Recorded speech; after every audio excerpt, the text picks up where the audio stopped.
What's going on, college football fans? Welcome back to the First and Long College Football Show. I am your co-host Marcus, joined as always by my co-host Mason. We have got Week 8. Isn't that right? Week 8? Gosh, that's hard to believe.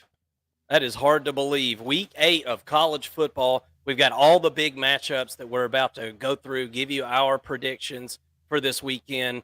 And then we've got a little bit of a round the country blitz on other games that maybe aren't so much mainstream, but also still very important to conference races and fan bases alike. Mason, how are you on this fine Tuesday night? As usual, we're here live on the First and Long College Football Show. We're running a little bit late, but better late than never. We've got a great show for you guys. How you doing, Mason? Man, doing good. We got some big matchups to talk about. Lot of really good football to be played this week. We had a good slate last week, so we're getting a second helping here. We came back for more as college football fans, and we're getting to. I mean, it's nut cutting time, as you like to say. We're getting to the nitty gritty here, and starting to play some games of true consequence and true meaning this week, and I can't wait to break it down with you, Mark. See where you're leaning, what your predictions are. I think that both of us have kind of flip flopped in some ways since Sunday, and now it's time to kind of put it out there and put out our predictions. Yeah, absolutely. As I said, we've got all the big games. Mason, is there a link in the description of the video? No, I will get it going though. All right. Well, we're going to put a link in the description of the video. If you're watching live, you are more than welcome to follow that link on your cell phone, smartphone, laptop, whatever. Turn your camera off. We're not going to put your face on the screen, but we'll put you on like call in style, and we can talk about the games in between doing the breakdowns. Let us kind of get our thoughts finished up for each of the breakdowns because we're actually doing a recording, cutting those up, releasing them, all that good stuff. So in between the breakdowns, we'll have you guys on if you'd like to do that. If you'd rather just put your comment in the live chat, you're more than welcome to do that as well. And we see that immediately, and we'll read it on the show. Again, thank y'all for joining us here on the First and Long College Football Show. If you hadn't subscribed, I hope you'll consider doing that. And even if you are subscribed, hit that like button for us. It's absolutely free, 100% free. That's right. That the old folks say ain't nothing in life free. That actually is free, and it helps us out a lot and gets the good word out about First and Long. So we would certainly appreciate it and appreciate you for watching. All right. I say we don't beat around the bush because Mason and I talked several times this week on the phone, and we said, you know what, we gotta speed these shows up a little bit. You know, we could sit here for hours and talk about these college football games, and we gotta kind of move it along a little bit and get our thoughts out there. So let's don't waste any time. Let's jump into it because we're trying to keep this thing about an hour and a half, or maybe even less if we can do it somehow. UGA at Texas. It is arguably the biggest matchup of the year, if not maybe second, third biggest matchup of the year so far. It's a big one. Taking place in Austin. It's an SEC matchup, obviously, with Texas joining the SEC. Look, I'll throw it out there. What is my number one thing that I'm looking at in this football game, just right off the top? The Texas secondary and defense in general is largely untested, Mason. And I think that UGA has got an edge in this area, in this football game. Let me kind of explain my thought process here, and we'll kind of go through each team real quick and just kind of explain our thoughts here. Texas, we'll start with the Texas side of things. Quinn Ewers, Arch Manning have been really good. Quinn's coming off of the injury.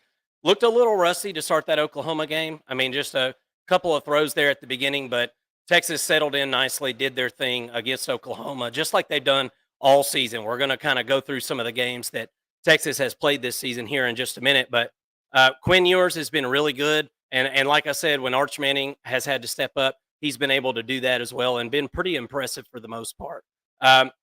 offense and defense on this team has done everything that they've been asked to do, that they're supposed to do. There's not one thing so far this season that you can point to with Texas and say, this is a big area of concern. Not statistically.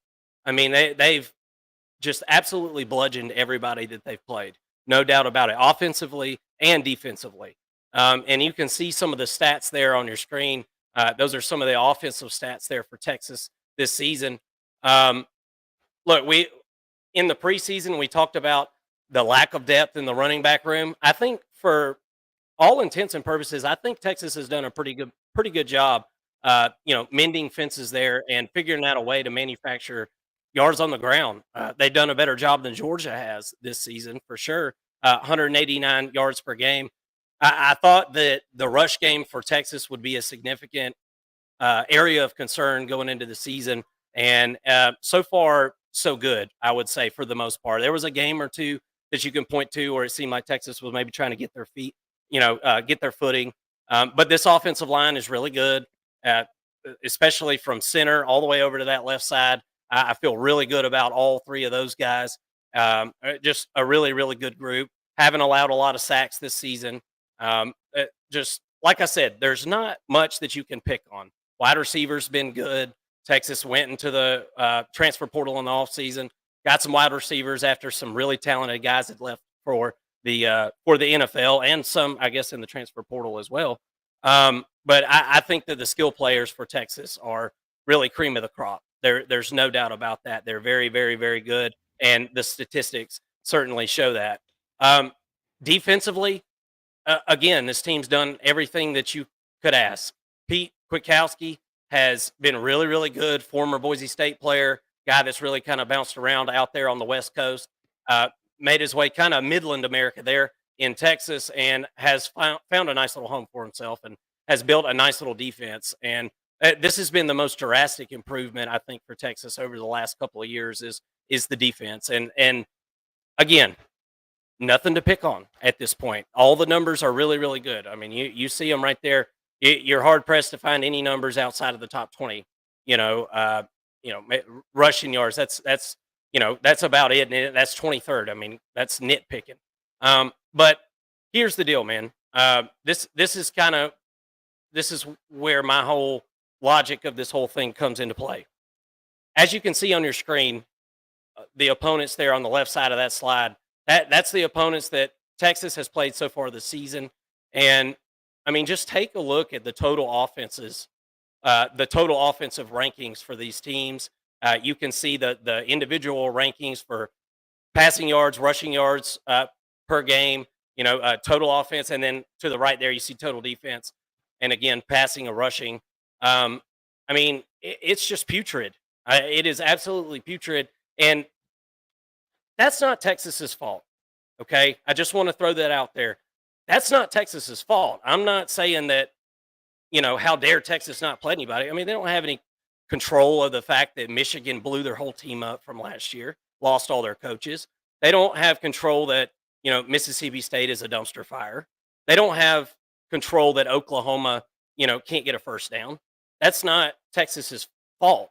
And so I just want to be clear in the fact that I think that Texas's defense is probably pretty damn good. I don't think it's bad. But I also don't fully know. I haven't seen it. I still need to see it. The numbers so far this year look better than last year. But no offenses in the top 50 in the nation. UTSA is, I guess, the best team that Texas has played this season. I mean, let's look at Michigan. I mean, look at their total defense. It's 44th. Now, they've got the second best rushing defense, but 106th best passing defense. That surprised me. I would have thought that Michigan's pass defense would have been, a lot better off than that this season. And I think a lot of people thought that. But that's Michigan in general. They've just been an absolute dumpster fire this season. They don't believe in the forward pass anymore on offense. And defensively, I think they just lost too many guys. Pretty good on the defensive line, and that's about it for Michigan, honestly, for their whole team. So with all that being said, I think that Georgia really stands a good chance in this football game, Mason. And look, I'll be frank with you, and I'll hand over the floor to you. But let me just be clear: a lot more things have to go right for Georgia in this football game for Georgia to be able to win it than for Texas. I think the route to victory is a little more simple for Texas, I guess is the right way to put it.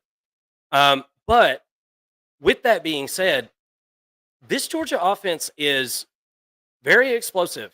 And while they have been inconsistent, we have noted on this show time and time again the fact that Georgia plays a good half of football every game. It's literally every single game they play one half of good football. And like this past weekend, we saw the defense. It was the defense's turn, I guess, to take a half off, and they took the second half off there against Mississippi State. Now, Carson Beck kind of fueled that fire by throwing an interception, and I'll kind of talk about Carson Beck here for just a second. But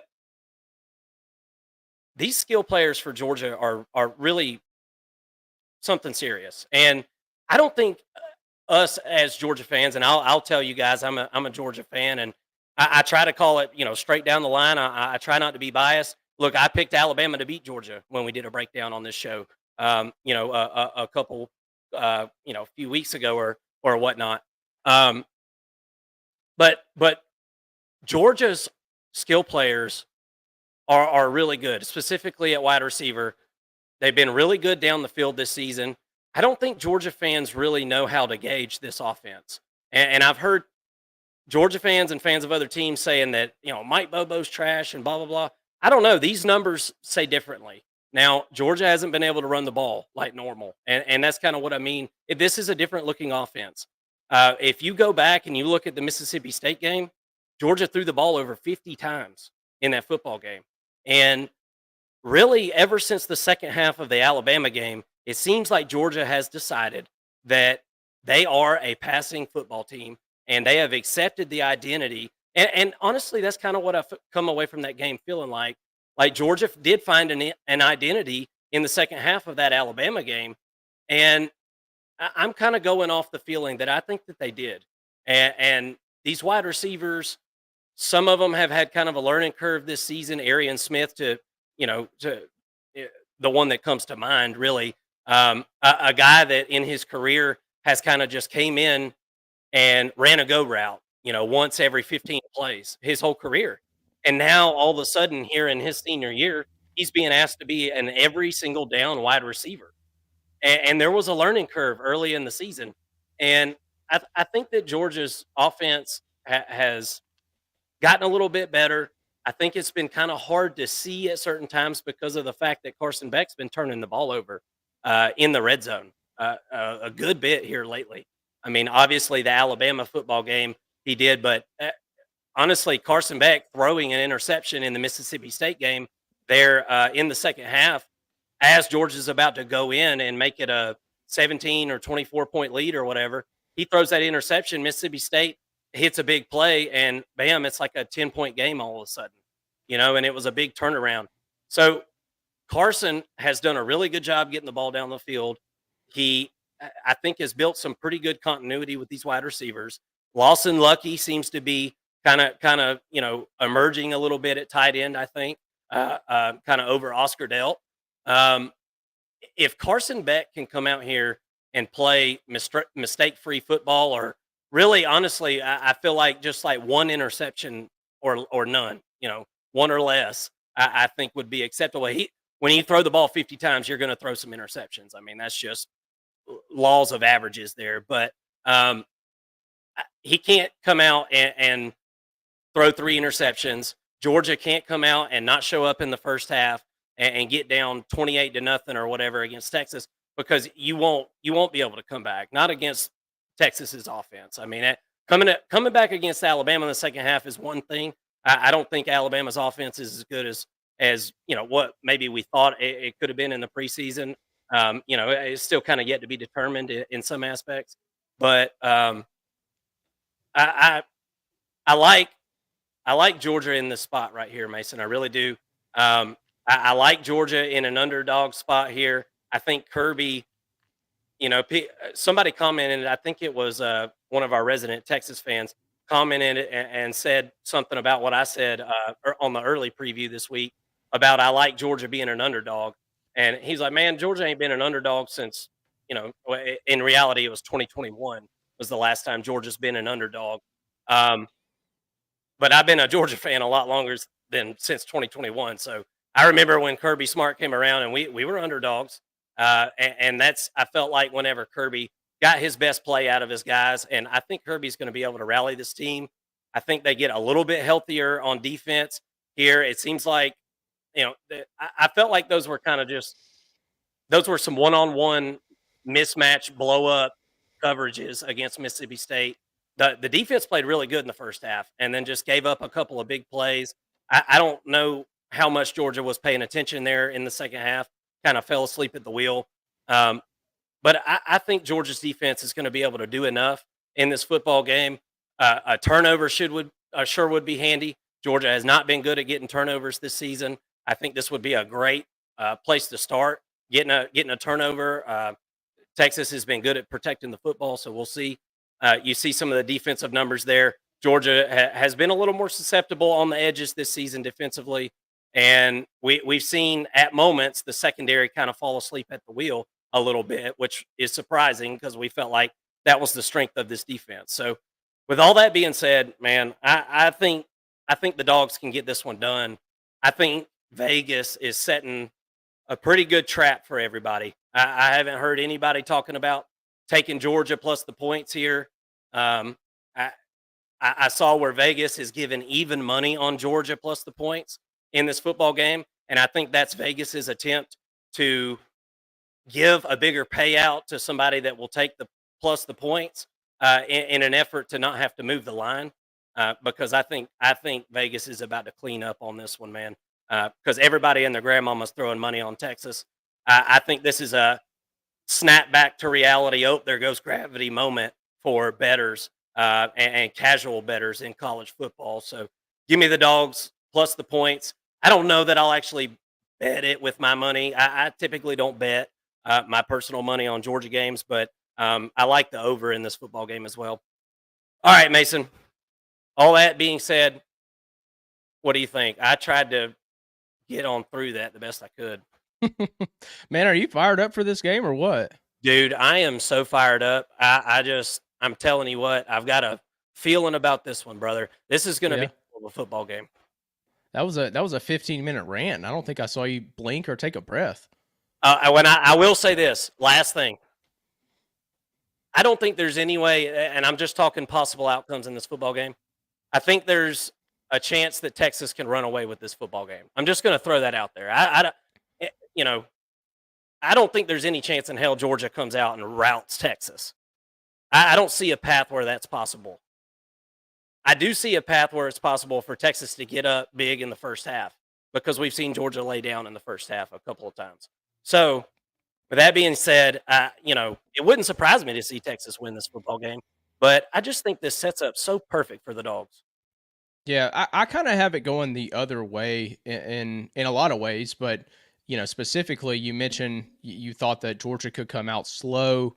I kind of feel like Texas might struggle a little bit at first, and I don't think it'll be like a 28-0 type of game, where like what we saw with Georgia and Alabama.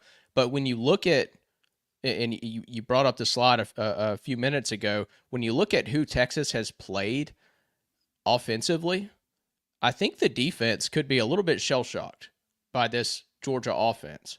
So I could see Georgia coming out and probably wanting the ball first and starting off really hot.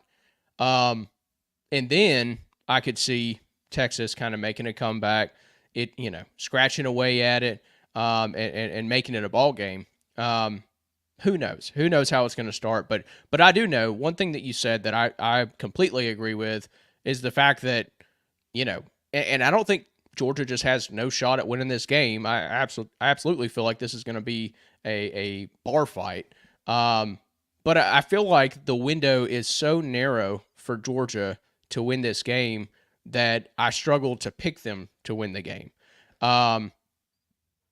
as a Georgia fan, of course, I want to hear everything about how they're going to win the game, but I don't know that I can look at what I've seen from Georgia.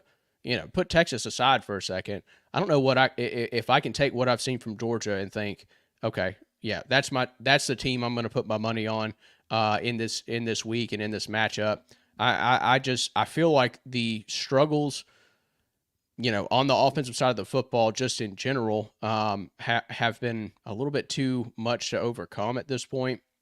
When you look at every unit on Georgia's offense, I feel like they're average to slightly above average, but not S tier, not elite. There's nothing I feel just incredible about as a Georgia fan on the offensive side of the football. And then on the defensive side of the football, I could say the exact same thing. You look at the defensive line for Georgia, they've struggled to contain the edge. Teams haven't run up the middle as much on Georgia. I think that's more of just a respect factor for the Georgia defense, for them not to run up the middle. I don't know that that's a smart play just in general. They got gashed against Mississippi State, which Mississippi State was coming off a bye week. They kind of gave Georgia some different looks than they had seen or had put on film to that point. But when I look at the Georgia defensive line has been average. Really, the linebacker play, like if you really go back and look at it, I know they got dudes, but they haven't been great. That's supposed to be like the best unit on the defense. They haven't played great. Smile Munden's out.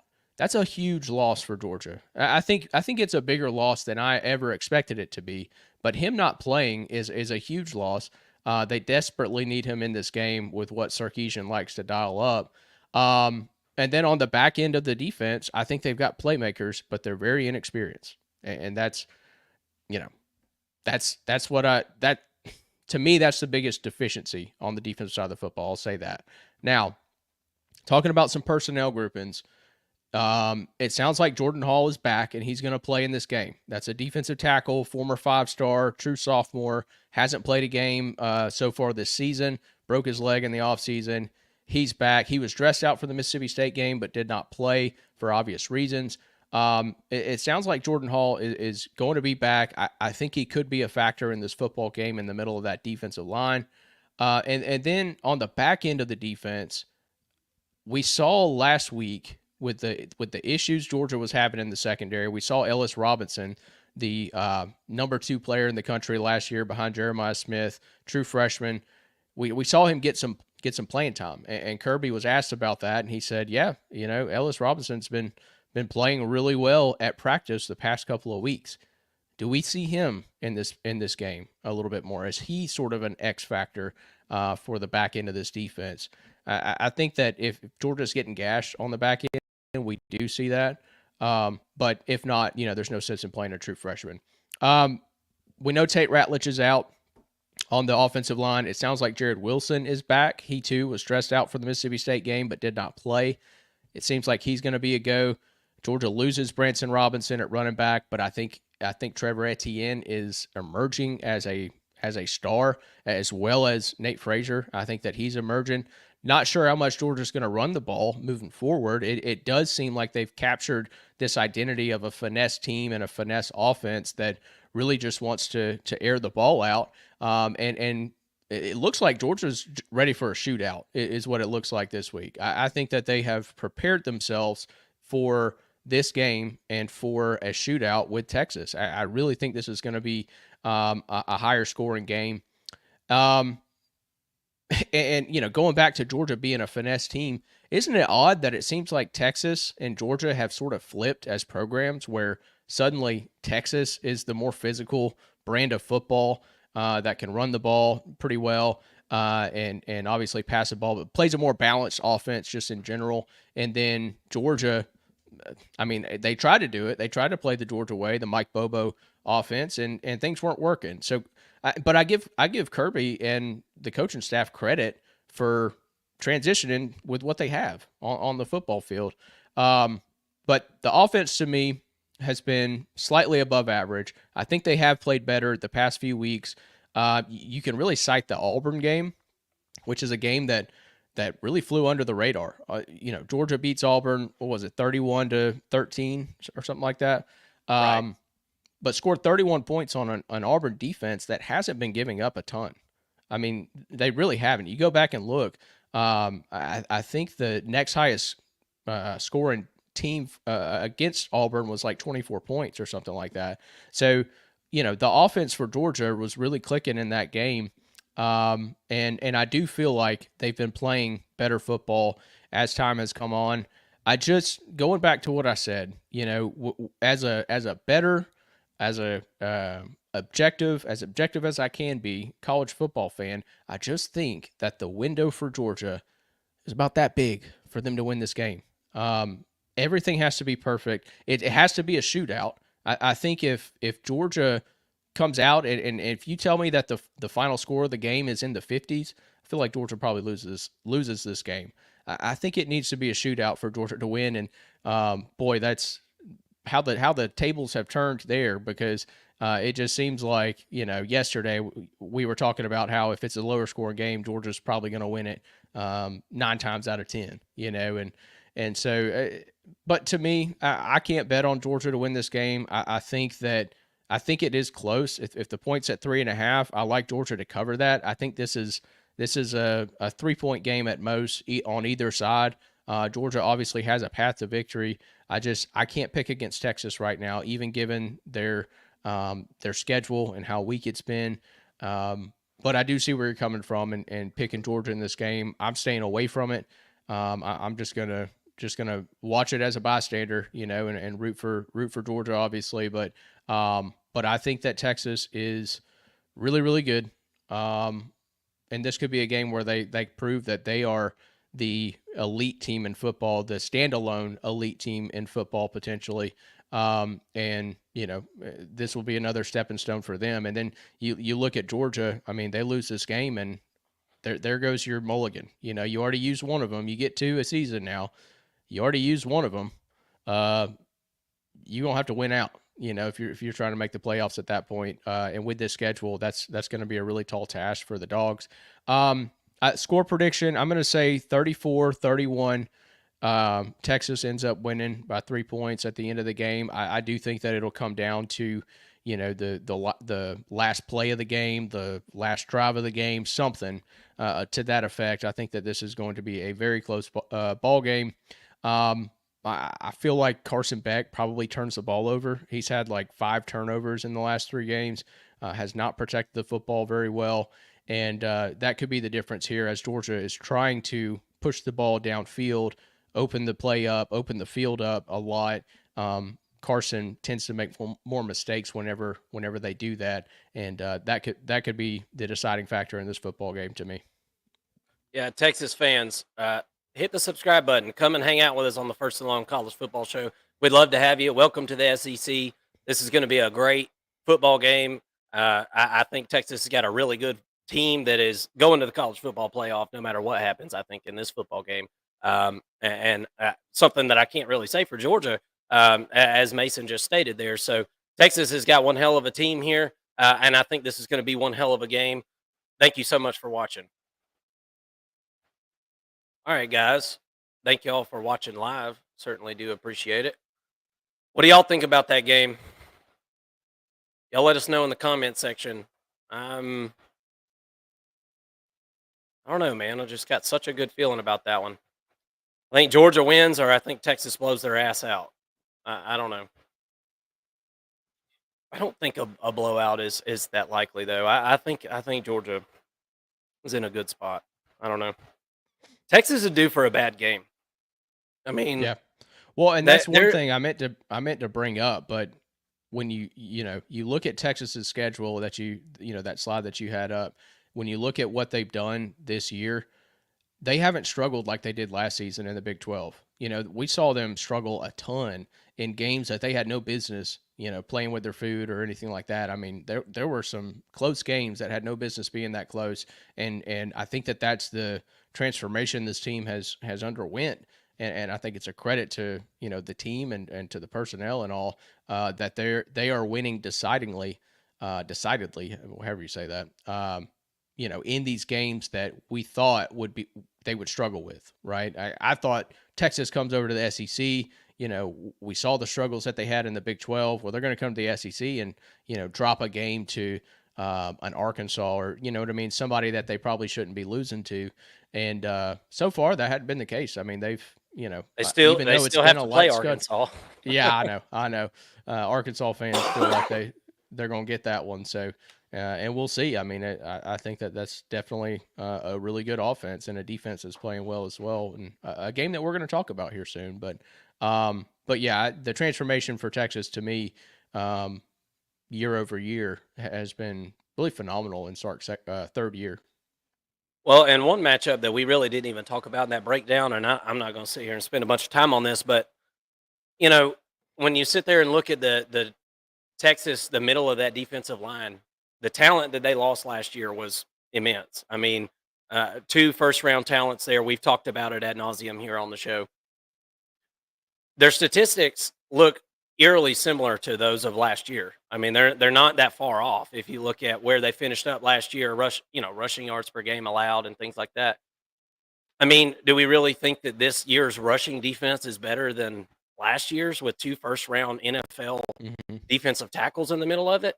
I mean, that's one of those things where it's like I don't think that the statistics really show what's going on there. And Georgia's not even the reason we didn't mention it. I feel like is because Georgia's not a team that's going to be able to exploit that matchup, and that's why Georgia has so much more of a narrow path to victory here. And that's what running the football does for your football team. It gives you more than one avenue to win a game. And right now, Georgia, it feels like they're threading the needle to be able to beat Texas because they're kind of a one-trick pony at this point. And really, the only time Georgia's able to run the football is when they've caught you off guard, by being successful in the passing game and getting you to back up. Whereas I will Georgia say fans are used to back in the day where Georgia was like, "What you got? How many in the box? 7, 8? All right, we'll run it anyway." And that's not this Georgia team. That's not going to be successful with this team. Yeah, I was curious what your thoughts are. Branson Robinson's out, obviously, for this game. Does that help Georgia? Because I kind of feel like it does. I mean, he hasn't Hate done it much for the this year. guy. I don't want anybody to get hurt, obviously. But I was talking to my dad about this yesterday. I don't think it hurts Georgia. I think it kind of clears up some things as far as who the number 2 guy is now. It's Nate Frazier. Now, I am a little concerned about the fact that Nate Frazier inevitably is going to be in there at running back at some point whenever we're going to need him to pass block. And I hope he's ready for that moment because, Georgia, it's no secret what Georgia wants to do at this point. So I think Texas is going to be sending some extra pressure. I don't think Texas's D-line is good enough to just send 4 and get pressure all night. I don't think. I think they're going to have to send at least one extra body, and those running backs are going to have to step up and help protect Carson Beck, I think. Yeah. All right. Guys, I've been looking forward to this show all day. I'm not going to lie to you. This is one of my favorite weekends so far. These games got me pretty fired up today. Not going to lie. I broke my freaking back trying to make all these slides and stuff. All right, let's do Bama at Tennessee. Why don't we? How about that? Would that be good? I think that'd be good. Y'all put your comments in the comment section. Follow the link. Come join the show. We'd love to holler at you. There's a Tennessee fan out there. We'll put you on at the end of this breakdown. Come on. I know there's no Alabama fans out there. They're hiding right now. Don't put that in the cut, Mason. Yeah. That'll be the opening statement. That's why you watch live. You get all the behind the scenes stuff. That's not going to be in the video. All right. Alabama on the road in Knoxville, Tennessee. It's the 3rd Saturday in October, baby. By the end of the night, there will be cigar smoke in the air one way or another. Alabama is a 3-point favorite in this matchup. It's going down at 3:30 Eastern, over-under set at 54.5.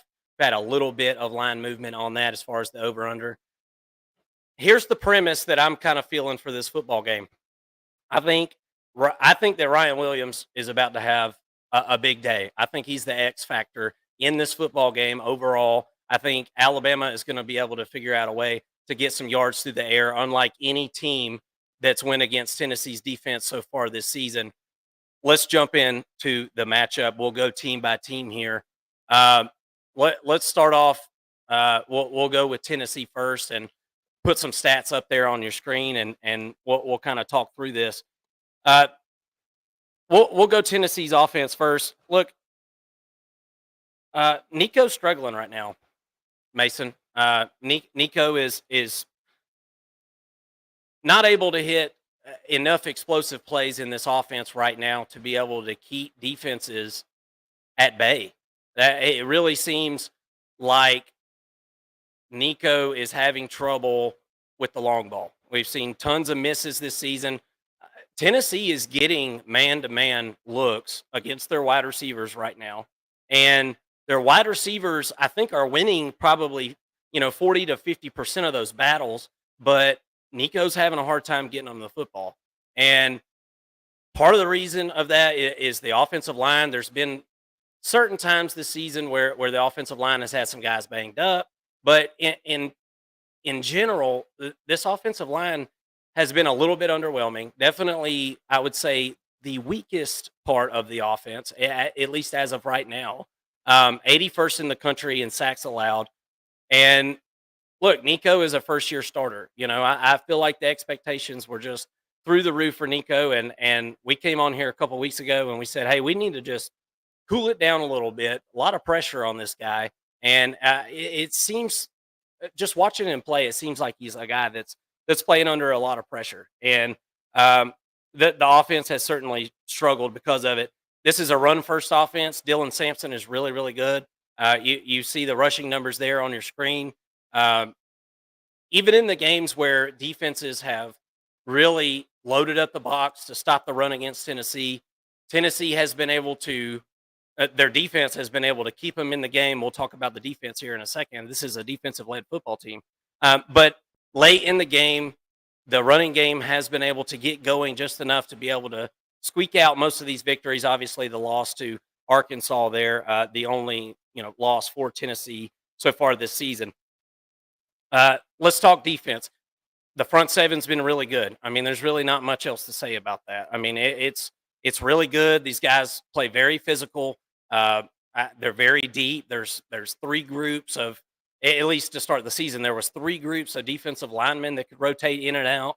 I mean, it was really, really impressive and continues to be impressive. And I think that the Tennessee defense is definitely one that is very stout, very stout.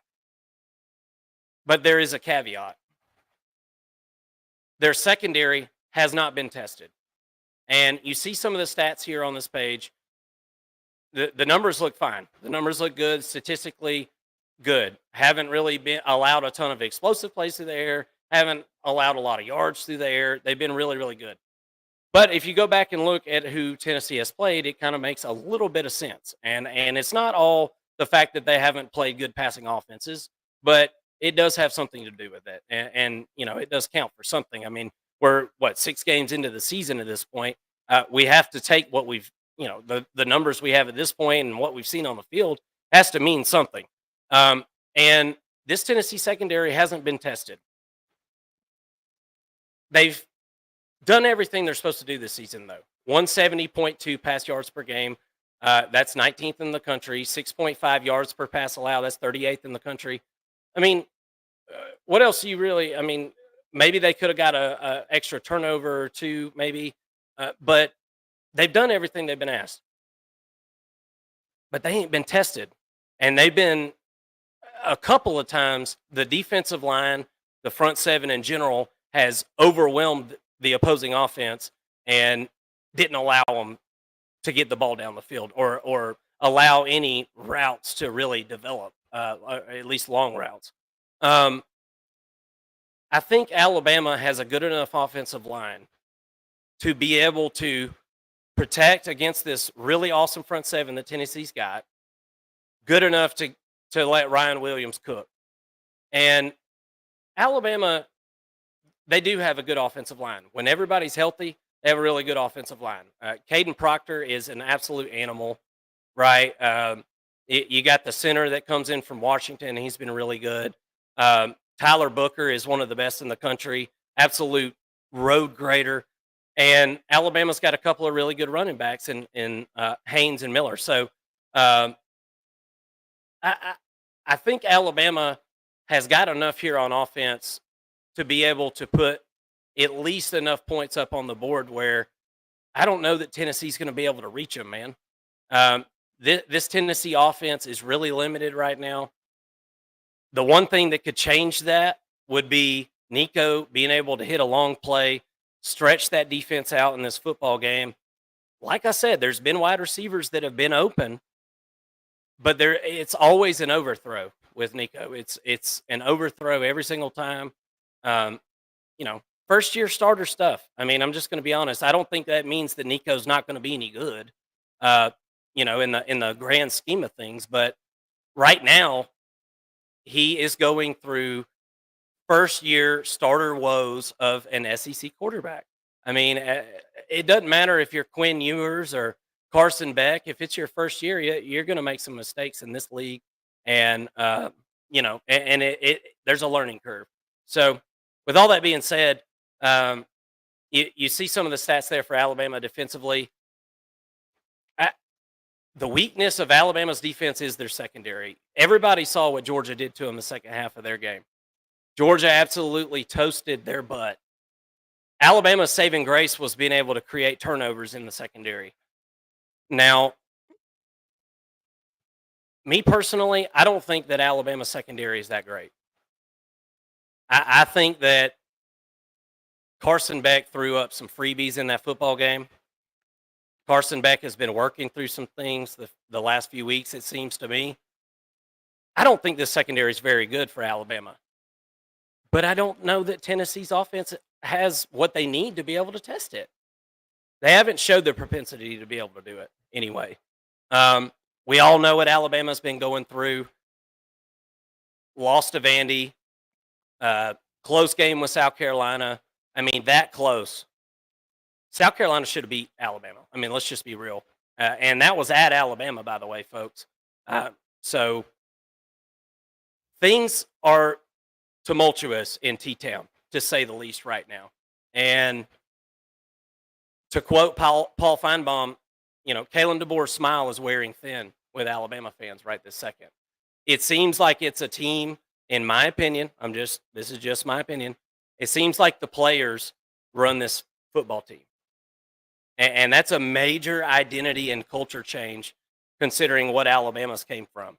And that's not even to mention new offensive coordinator, new head coach, new defensive coordinator, all knew everything. So to sit here and act like I'm surprised that Alabama has went through some woes this season, I think is just not being truthful with myself. I have the utmost respect for Alabama, no doubt. But no team can go through all the changes that they went through over the last, year to 18 months or whatever, and go through a whole season in the SEC without some hiccups. We talked about it a little bit, Mason. Kalen DeBoer is one of those guys. Look at the games throughout his career. He plays close games. I think Alabama will continue to play close games as long as Kalen DeBoer's the head coach. He's always got a plan at the end of the game, it seems. He's one of those schemers that schemes from the first quarter to call things in the fourth quarter. He's brilliant. But they play close games. And he's not a disciplinarian or anything like that. And it's really interesting to see what's going on in Alabama with the change of culture and the regime change. As I said, I don't like the secondary very much. I think the defensive line is average. I think the linebacker room is really good for Alabama. I think it's one of the best in the country when they're healthy. The defensive line, this isn't one of those defensive lines that's got Mount Cody on it or something like that. What's your take on this game? I've got Alabama being able to cover this 3 here. Now, I don't think it's some kind of blowout. I like the under in this football game. I've actually already bet the under. It's all that line has already shrunk down a point or two. I think 1 point since we talked on Sunday. So I like Alabama -3 if I had to play the spread in this football game, but I like the under. I think this is going to be a defensive football game played in, I think, the 20s. Yeah. Yeah. I mean, when I look at these two teams, I feel like they are so similar in the past 3 weeks, right? Um, you know, well, I guess the past 2 weeks, going into this third week here now. But we saw Alabama obviously lose to Vanderbilt, then play South Carolina really close. And we saw Tennessee lose to Arkansas and then play Florida really close. Two very similar games there for both That's teams. true. So I didn't even think of that. yeah, and then they come in to face one another and look pretty similar, in a lot of aspects. It's a really interesting point of view, I think, to go into this game. Nobody would have expected it, especially after Alabama beats Georgia. Everybody was expecting this was going to be a top 5 matchup. I mean, we had it written in stone just about. And instead, we see a couple of lackluster weeks from both programs. And my question is, which team, which team's players are going to respond better to the adversity? Right now, I feel like Tennessee has a better overall culture and program, just given where Josh Heupel is at, the fact that he's got more tenure, he's got players in the program for longer. Whereas, obviously Kalen DeBoer's his first year, and he's changing the culture. It is a more player-led program than it was in years past, and I wonder if that's not a detriment to Alabama. Looking at the body language on the sideline, I like Tennessee and what their body language was against Florida a lot more than I liked Alabama's body language against South Carolina. Both teams ended up winning the football game, so it didn't matter at the end of the day. But, you can't be a player on either of these teams and feel like things are going great, So who put in the work this week? That's what I want to know. Who put in the work this week to get better? And it really kind of comes down to the players, the player leadership on the team. I think more so than the coaches. These players have to be mad at themselves for performing the way that they have with the rosters that they have over the past couple of weeks. So to me, when I look at the two teams, I do feel like Tennessee has a cultural edge going into this football game right now, whereas Alabama is still trying to find itself. That's an intangible thing. That's not, you can't see that necessarily in any stat book or anything like that, but it is a huge part of football. There's a lot of players on this team, and to have the proper culture going into a football game is very, very important. But we can't really look at that and tell. One thing we can look at, though, is the fact that Alabama's receivers are really freaking good. Namely Ryan Williams and Jeremy Bernard have both been playing well. It sounds like Kendrick Law is going to be back for this game. Kobe Prentice is out with a head injury. I don't know if Kobe Prentice is going to be able to go or not. So that is a concern for me. But I agree with you, Mark. I think that, I mean, you have to give the edge to Alabama's receivers in this football game over Tennessee's secondary. Tennessee's secondary gave up 300 yards almost against Arkansas, which I like Armstrong a lot. I like Taylor Green a pretty good bit, but Taylor Green's also completing 56% of his passes. So, he's not out there just looking like a tactician or anything like that. But my point in saying that is they gave up 300 to Arkansas. What is Alabama going to do, right? And then Alabama, too. This kind of leads me to another point, but Alabama has been really effective at running the football. Now, I don't necessarily think that needs to be the game plan going against Tennessee, but they've been really effective at running the football, and it seems like they just abandon it every freaking game. They've got two of the best running backs in college football in Jam Miller and Justice Haynes, or in the SEC, I would say at least. one of the best tandems of running backs and a really good offensive line, particularly against or in the running game, and they seem to abandon the run, you know, a lot faster than they should. So that's a concern for me for Alabama moving forward. But you don't go into Tennessee thinking that you're going to run for 200 or 300 yards either. So it doesn't really have much of an effect on this game, but it's kind of a side note for me there. But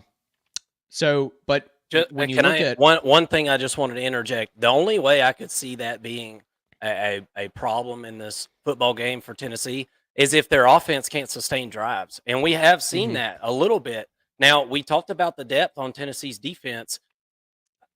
That's great. Depth is awesome, but if your offense can't get a first down and give those guys a breather, then by the end of this football game, Alabama will be able to cram it down Tennessee's throat, and it won't be Tennessee defense's fault. It'll be the offense's fault. Right, and that's kind of been the Achilles heel for Heupel and the Tennessee team for his entire tenure at Tennessee is when the offense isn't clicking, the blows to the defense are multiplied because they happen more and more frequently. You can't go 3 and out and take 35 seconds off the clock. Like that's not good. So, and we really haven't seen Tennessee on offense. Speaking of that, we really haven't seen them play up tempo as much. And I wonder if that's because of the concern for what Tennessee has had, or is it the opposite? Is there a concern by the coaching staff that Tennessee can't perform offensively, so they play a little bit slower to protect the defense, or is the fact that they're playing slower causing the offense to have issues and causing Nico to not get into rhythm? I don't, which came first, the chicken or the egg? I mean, that's the question there. But it is something that we can see before our eyes. I mean, we saw them play hurry up until the Arkansas game, but and now all of a sudden it seems like they're just slowing everything down and playing at a much slower tempo. It'll be interesting to see how they come out in this game. I'm looking at Tennessee's defense, and I'm wondering where James Pierce is at, right? Is he going to get involved in this game? Because I think he is an X factor for Tennessee's defense. Alabama's offense, as good as they are at run blocking, and they've been decent at pass blocking as well, but we've also seen Jalen Milroe running for his life really the past 2 weeks. Namely in South Carolina. I mean, South Carolina's got a really good defensive line, and they're extremely effective at disrupting the passer. I don't think that Tennessee's defense is built that way on their defensive line. I think they're equally as good, but Tennessee's defense has got to get to Jalen Milroe and create some pressure and allow him to make some mistakes, because he's been making mistakes with that pressure, like most quarterbacks do. But I think that that's got to be a recipe for success for Tennessee. No Keelan Peely, he's out or Keenan Peely, he's out for the remainder of the season with that leg injury. So that we won't must be be seeing who him. Jeremiah's talking about right there. Yeah, yeah, and Arian Carter is a beast, though, man. Absolutely. Aaron Carter can definitely step up, but he was already playing anyways. So, Right. he may take over the comms and the mic, but, you still got to roll in another linebacker. I think they'll be fine at the linebacker position, but, that does hurt the depth. This is a 26-year-old veteran coming off the defense that you lose that leadership. So, so that is a big loss. But all right. So I gave you all that. I do think that Alabama's going to get the chunk plays. I'm kind of with you, Mark. I feel like the Alabama offense is going to have a path to success over the top of the Tennessee defense a little bit more than Tennessee is going to have success in passing the football against Alabama's defense. I do think that Alabama's defense, you mentioned that you don't really care for them. You don't feel like they're all that great. I think that they're just very Alabama's defensive backs. Oh, secondary, yeah. Yeah, in the secondary. I think that they're very inexperienced, and they're getting better, week in and week out. They just had one of the best defensive back classes ever. They had 3 5-stars, come in or get recruited into the program, and a lot of those guys are playing. So, Damani Jackson has been a ball hawk. He seems to have a nose for the football. I think he could be a factor in this football game. It sounds like he is going to play this week. He also went out with an injury last week. But my point in saying that is, as bad as they have played at time, they've made some freshman mistakes. I think that they're getting better and playing better. Give me Alabama in this one. I think that 3 is just such a stiff number. I think they could win it by 3. The line's a little bit too close for me to bet on it. I don't even like the over/under. I think that this game could really turn into a shootout if Nico is able to put it all together and connect with his receivers a little bit more. And I do think that he will. At some point this season, Nico will put it all together. Is this going to be the game? I'm not going to bet against that, because I've seen the arm talent. I've seen him make really good throws, make some pretty good reads. And then I've seen his lows as well. So it's tough for me to bet on this game. I've got a slight lean to Bama, but I think that we're in for a really good football game at the end of the day. Yeah, Tennessee fans, let us know in the comment section. And Mason, if you are making a timestamp or something, you can just cut this out of the preview. We'll just end it with what you just said. But who's Tennessee's backup quarterback?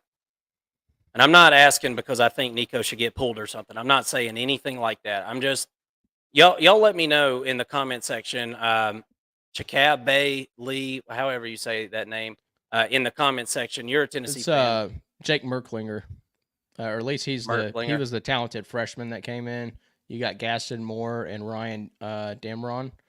Who's Gaston Moore? Gaston Moore's a redshirt senior. He transferred in from UCF.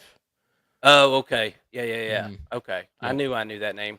Well, look, I guess they would probably go to him first, but Merklinger, I heard in the offseason, Merklinger had a fantastic camp and definitely looks like the next man up at this point.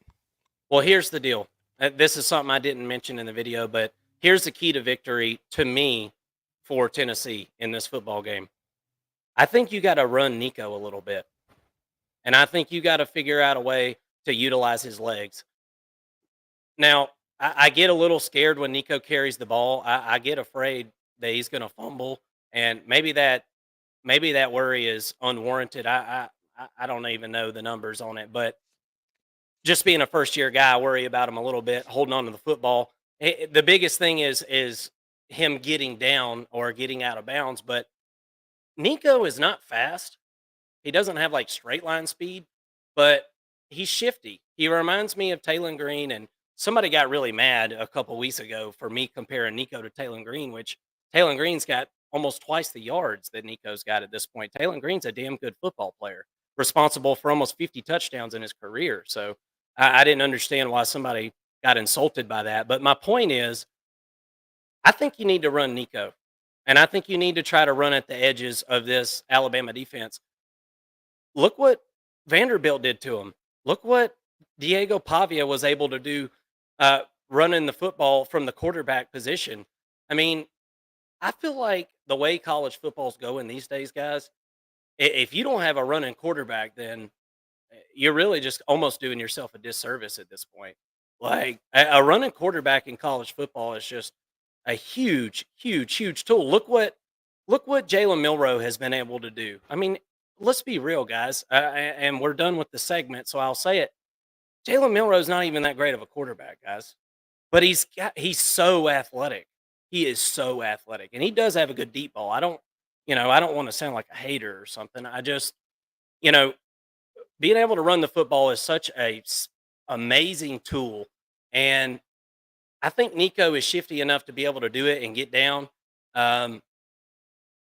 But to do something like that, I think you've got to be willing to say, all right, backup guy, you've got to be ready to go in the football game at any moment. Because everybody knows what taking hits, is going to do to a quarterback. And like I said, Nico has put the ball on the ground a few times this season. Some of them not his fault. Some of them were his fault. He held the ball too long, things like that. But I almost wonder if Nico just taking off on a couple of design runs or hitting the edge or something like that might help him get in the flow of this football game a little bit. Maybe he needs to just take a hit. I mean, I know it sounds crazy, but some football players just need to go take a hit and get lathered up and feel the football game a little bit. And I mean, at this point, if he does get hurt, is Tennessee that bad off? I mean, I think these wide receivers are really good, and I feel like they're not getting utilized the way that they should, and the way that I know that they could in this Josh Heupel offense. I mean, Josh Heupel has a defense. When have we been able to say that? He's got a really good defense. I don't know about the secondary. They're untested a little bit. We're going to find out. But the front seven's good enough to mask a lot of their issues. And now they don't have a freaking offense. What are the odds of that? I just think that is absolutely wild. Um, I'm fired up about that game too. That's gonna be a hell of a game, man. I think these are gonna be. I think this is gonna be the best weekend of college football yet. Jeremiah, did you already put all these up here, Mason? No, not all of them. All right, Texas A&M money line is a sure thing. I believe A&M to be the best team in the SEC. I don't know about that, but I do think that they're pretty good. And we're gonna do kind of like I don't know what you call it, like a blitz around the country, kind of real quick. Talk about some of the low key games, I guess you could say. Isn't it Texas A&M, South Carolina this weekend? Isn't that what it is? No, they've got. Why am I struggling with this? Mississippi Bailey. State. They were on a bye last week. They've got Mississippi State. Oh, okay. Oh, gotcha. Well, yeah, money line is a sure thing for sure. Yeah, you're definitely gonna, but the money's gonna be juiced big time. You know, it's gonna be. You'd have to bet $180 to win 100 on something like that, probably. All right, let's jump through these other ones. Let me get a swig of my water here.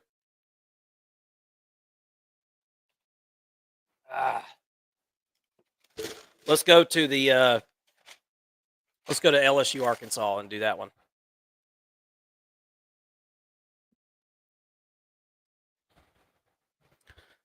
LSU on the road at Arkansas.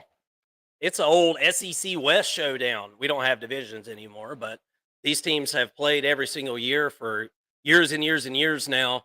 And this is a bit of a rivalry game in some kind of sense. I can't remember what they call this rivalry game. Let me know in the comment section. There was a specific name for it, but this game has at times throughout the last 10 years or so been really, really, really good.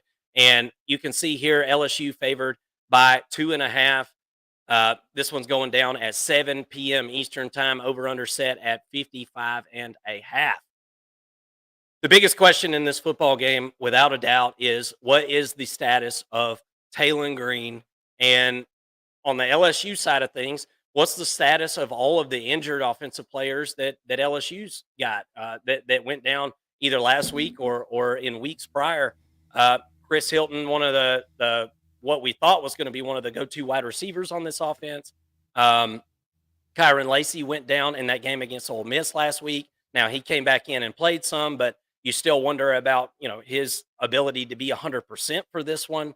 And there's a lot more to really analyze with these two teams. Arkansas with Jaquindon Jackson and Taylon Green being out, though, I think those are the two biggest questions in this football game, and less so Jaquindon Jackson, more so Taylon Green. Taylon Green's the straw that stirs the drink here, and you've got a really inexperienced guy behind him, and his name eludes me here in the live chat. If y'all throw it in there, I can't remember the backup's name, but he just didn't look very good. I mean, he came in at the end of the Tennessee game. He did what he needed to do, but it was really the running game that was able to get Arkansas in a position to be able to win that football game against Tennessee. And Arkansas was able to do that. We talked about it all season, Mason. If Arkansas was going to be able to play some football without turning the ball over, then they were going to be really hard to beat. Well, lo and behold, they go play Tennessee, or they host Tennessee, I should say, and they don't turn the football over, and guess what? They win the ball game. And we're going to see as we look through the statistics offensively and defensively for Arkansas that they're not a bad football team. they're just not a bad football team at all, and in some cases, they're pretty doggone good. We'll go kind of offense first. We talked about Taylor Green when he's good to go. I can't imagine he'll be 100% for this game. Well, Mason, you can kind of talk about what you heard here in just a minute as far as Taylor Green, but if he's 80% or better, I still think that that's a better version, of quarterback than what you're going to get with the backup here. So I assume that we'll at least see Taylor Green try to go in this football game, and he's been really good this season. Coming over, adopting Bobby Petrino's system there at Arkansas. Um, it, Bobby Petrino is a really good offensive mind, guys. He went to Texas A&M there for just a minute, wasn't able to really implement his thoughts and processes on that offense at Texas A&M due to Jimbo Fisher's uh, hard head, I guess you could say, and what inevitably ended up getting Jimbo Fisher fired. But Bobby Petrino has full control over the offense for Arkansas, and he's done a really, really good job. Um, Wide receivers have been, pretty decent at making plays. I wouldn't say like overly explosive, but pass plays of 20 plus yards this season, they've got 23 of them. That's good for 33rd in the country. So serviceable enough to be able to back defenses up and be able to run that zone read run game with Taylor Green, and it's been very effective. Rush yards per game, they're 33rd in the country at 199.5. Right around 200 yards a game is obviously really good as far as rushing the ball.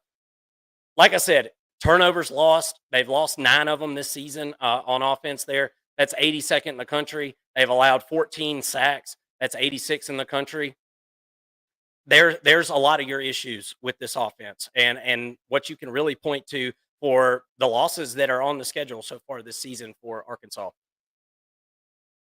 Um, Defensively for Arkansas, let's go defense, and then we'll talk about LSU real quick.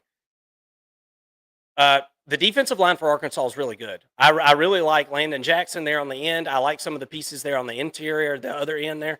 I like them defensively, and they've been pretty doggone good against the rush. Is whenever their offense has been able to sustain drives and not put their defense out there to dry by turning the football over, which they've done a ton. So, some of the numbers are skewed because of the turnovers for sure. But I think this is a good defensive line. They're not particularly deep. I think the linebacker room for the Arkansas Razorbacks has been a pleasant surprise. It was an area that everybody pretty much pointed to in the preseason and said, whoa, there's a massive deficiency here. And Xavier Sori has been able to come over from Georgia and I think play pretty well for the most part. And you've had some other guys be able to step up there. But really, where teams have been able to attack this Arkansas defense is through the air. And it just so happens that LSU is one of the best teams in the country as far as throwing the football. They're really, really good at it. And kind of like we talked about Georgia earlier in that matchup with Texas, LSU's kind of given up on running the football in a certain sense. And I'm not going to say fully given up, but you go look at some of their games over the last couple of weeks. You look at Ole Miss. I mean, they only ran the ball like less than 30 times the whole game. And a lot of teams in the country are 40 and even 50 times a game. So LSU has kind of adopted the same premise that Georgia has on offense, and that's we're going to throw to open up the run. And it's worked in some cases. If you look at yards per rush offensively, they're not terribly inefficient, 4.68 yards per rush. That's 64th in the country. That's not horrible. So I think it's a serviceable run game when they go to it, but more often than not, they're looking for yards in the passing game with this really awesome wide receiver core that's been a little bit banged up. They're very explosive, Mason. They've hit the ball down the field over and over and over all season. We saw it last week. We saw the resilient effort from LSU against Ole Miss there at home. Brian Kelly stays undefeated there at Death Valley at night as the head coach of LSU. And that kind of brings me to my last point in this football game. And this game is so close, it's almost too close to call, just to be honest with you, brother. And like I said, this all has to do with Taylor Green and his availability and his health in this situation. But LSU just came off a very emotional win last week.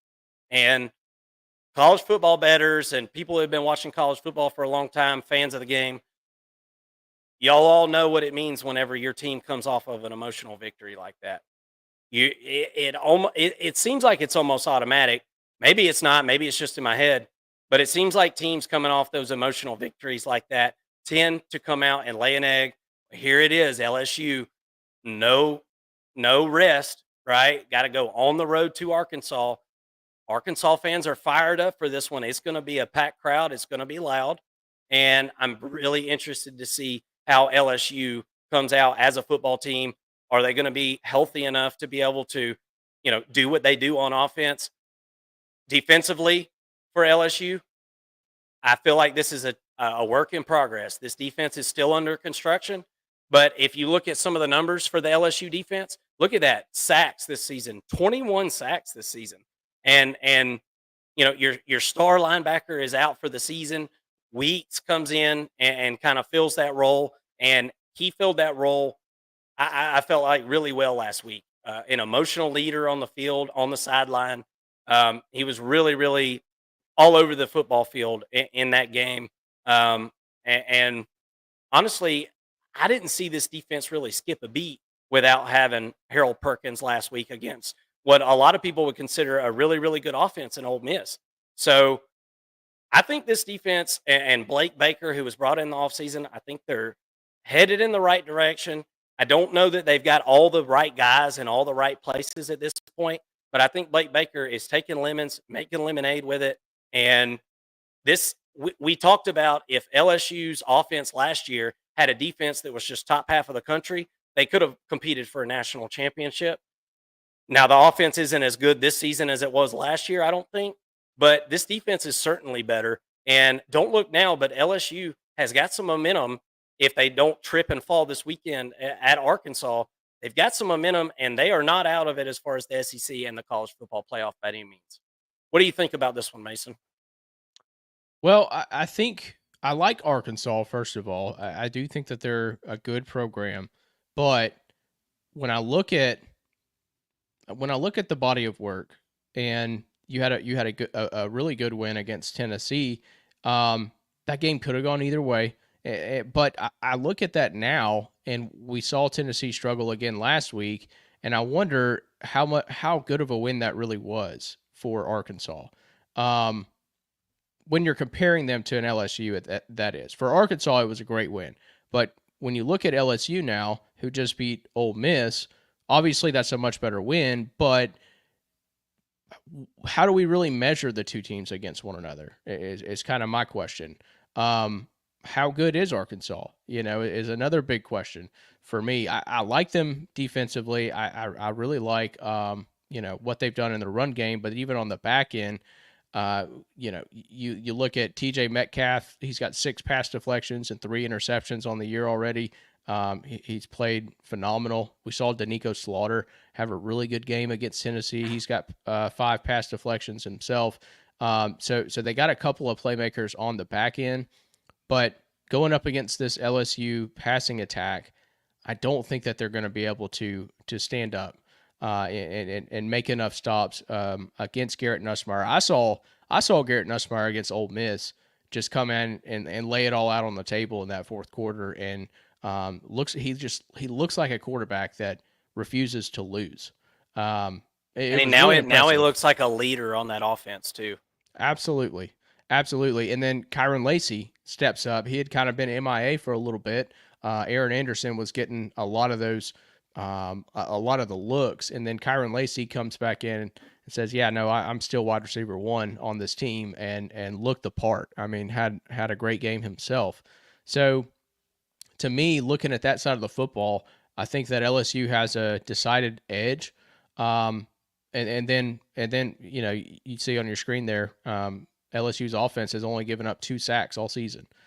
That's a big part of Garrett Nussmeier's success. He's confident in the pocket, knowing that his guys are protecting him.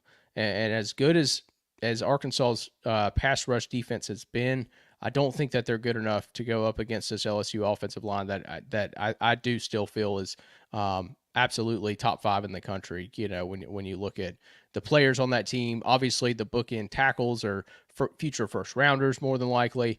I really like the offensive line for LSU. Now, it hasn't led to a ton of rushing yards or anything like that, but against the pass, they're phenomenal. I don't know if Arkansas gets home on Garrett Nussmeier, and gets like 3 sacks in this game, I think that would change my opinion about some things. I just don't see it with this Arkansas team. On the other side of the football, I think that's probably the more interesting matchup, in my opinion, is everybody's watching the LSU defense now. We saw what they did against Ole Miss. They had 6 sacks in that game. That's a big reason why LSU's defense has 21 sacks on the year. It's a huge reason why. They're 5th in the country now. 6 of those, like I said, came from last week's game against Ole Miss or offensive line that is just not good. They have not played good all year. That unit alone has cost Ole Miss 2 wins right now, in my opinion. They have been really, really bad. And with that, I don't think that LSU's defense comes out and gets 6 sacks against Arkansas's offensive line, which has been a lot better this year. Arkansas's offensive line last year looked a lot more like Ole Miss's offensive line this year, but Ole Miss's offensive line has been shored up a pretty good bit. But I do still have a lot more belief right now in LSU's defense, more belief than I've had in several years past. I think they're getting better, Mark. I really feel like this LSU defense has been playing with a little bit of fire, especially in the box. I mean, Whit Weeks last week, he had 18 tackles in one game against Ole Miss. He's one of the best in the country. He's got 59 tackles so far this year and 6 tackles for a loss. For a middle linebacker, that is a lot of tackles for a loss. He's playing like one of the best linebackers in the country. I think that he could be in line for a Butkus Award if he keeps this up. Braden Swinson, which is a guy that I confused for Harold Perkins. He wears number 4 now, apparently, and that used to be what Harold Perkins wears. So I was calling him Harold Perkins watching the game the whole time, not even realizing that Perkins was hurt, and that's just lame on my part. But him and Savion Jones coming off the edge, they're playing lights out. Braden Swinson's got 7 sacks already this year, 8.5 tackles for a loss. Savion Jones 4.5 sacks, 5.5 tackles for a loss. So in the box they're playing really good. And then you look at their cornerbacks. Ashton Stamp, 6 pass deflections so far this year. Zy Alexander, 5 pass deflections and 2 interceptions this year. So I feel like as a complete unit, they're playing much better. Got to get a little bit better safety play. They've been beaten over the top a couple of times. But, I mean, considering where they were at last year, you definitely would take this LSU defense, as they are right now or as they have been playing. But to me, I feel like when I break this game down, and I love Armstrong as a receiver, I think that he is absolutely going to have a really good game. I just think that LSU has more playmakers than Arkansas right now. I think that Kyron Lacey and Aaron Anderson are one of the best duos at wide receiver in college football. I like Garrett Nussmeier and his ability to get them the football. Couple that with Taylon Green's injury status, which it sounds like he's going to play, but are they going to really let him loose? Are they going to let him run the football like he has in recent games and be effective in that sense? That gives me a little bit of pause. I like that they're coming off of a bye for Arkansas, that is. But to me, as I've kind of simmered on this and looked at it, I understand that there's a potential for a letdown game for LSU. I feel like they're also peaking right now and working towards the best version of themselves in college football. They're still 2-0 in the SEC and got everything to play for ahead of them. I think it's a bad timing to catch LSU right now. They're one of the hottest teams, I think, in the SEC, and I've got LSU winning this game. I think that they win and cover. I think that they win by about a touchdown or maybe even 10 points. But give me LSU in this football game. I feel pretty confident in that. Might even bet on it later this week, but we'll have to wait for Thursday's show for that. Yeah, and Thursday show, we have a betting show every single Thursday. It's called Between the Lines. LSU fans, Arkansas fans, we'd love to have you here on the First and Long College Football Show. We've got live shows that go on throughout the week. As far as a prediction for me on this football game, as we close this one out, I do think that LSU comes in a little bit lackadaisical in this one. I think they're a little bit banged up after what was a very physical football game and an emotionally draining one as well, as we talked about.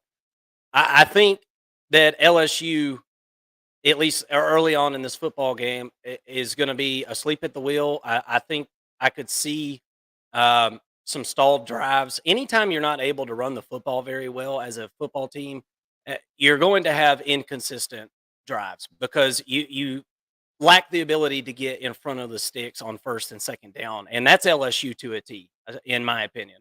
Now, LSU could null and void that point by being running the football with Durham here in this football game, but I don't think that that's really going to be the case, especially early on in the football game. I think a first half play. I think Arkansas probably goes to halftime with a lead in this football game. So maybe on Thursday I'll look at betting on the spread at least on the first half. If you guys bet on college football and you're not betting on first halves, then you're probably leaving money on the table because those are a lot of fun and seem to be, I think, in my opinion, a little easier to win and predict. The over under is what I'm more interested in this football game. I'm more interested in that. I think it's going to be under. As I said, I think LSU struggles to sustain drives early in this football game. I think they figure it out in the second half, and I think this game's a pick 'em. I really do. Now, like I said, I think LSU makes their comeback here in the second half, and more than likely, I would think that they would win, and obviously Vegas agrees with that. But I do see a path in which Arkansas is able to win this football game, which makes me want to stay away from the spread in this one. Can't wait to see this one, 7 p.m. Eastern, SEC Showdown. Thank y'all so much for watching. And all you there in the comment section, thank you for watching as well. We'll look at some of these comments that came in. Jaquinta Jackson and Braylon Russell going to eat on the ground. Yeah, and I don't totally disagree with that. I think Taylon Green has got to be able to be effective as well on the ground to really be able to present that threat of, oh, I'm going to keep the football and take off to the edge. So I think if Taylon Green can come out and be healthy enough, I don't know what his status is, guys. So I keep, going back to him being healthy or not. He could be 100% for all I know. So don't, I'm just saying, I think that's a big part of, what this football game is going to end up being. But if he can't run the football, I feel like that definitely takes an element out of this game and kind of plays into the under that I was talking about in this football game. Look, LSU is not as bad as on defense as what they were the last couple of seasons. Now, I'm not saying they're one of the best in the SEC or anything like that. Don't get me wrong. And I think you're barking up the right tree with thinking that Arkansas, if fully healthy, can run the football in LSU, because if you paid attention to LSU in the offseason, they had a lot of issues getting somebody in the transfer portal to come play on that defensive line. And LSU fans were crying for it. And it's not from lack of trying. LSU tried, but couldn't get anybody. And the rumor was that they couldn't offer enough money to be able to do it. And so they just decided to, they're not going to go over their budget. And they're just going to go through the season without having, like a go-to interior defensive lineman. So with that being said, if the Arkansas offensive line can pony up, then it's possible that Arkansas is able to play keep away in this football game. But again, every outcome that I come to in this football game makes me think under, because if Arkansas is able to run the football like that, then they're going to play keep away. They're going to run clock, and the score, I think, has got even better chance to go under. So, like I said, tune in for Thursday's betting show. It's called Between the Lines. It's every Thursday at 7:30 p.m. I will have the information at that point on this football game as far as the $10,000 game simulation, and I'll have all that information with me, and we'll see what the models from Vegas are spitting out on this football game as far as what the actual spread is. Because guys, listen, these spreads, Vegas is making these spreads based on the public's perception of these football teams. So you've got to be careful getting sucked into the perception. We talked about it last week. Penn State and USC. Penn State is like a 5.5-point favorite going into that football game. That was an absolute trap. They took a lot of people's money out there in Vegas. They built another big skyscraper. Go figure.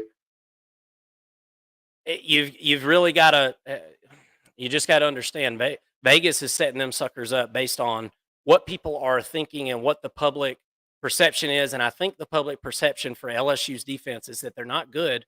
And while they're not great, I don't think that they're not good either. They have some moments, and it seems like it's a long season, guys. Some of these teams, the way they start off ain't the way they finish, and I think LSU might be one of those football teams. They look better on offense right now. They look like they have an identity and a leader, and defensively, I was going to ask you, Mason.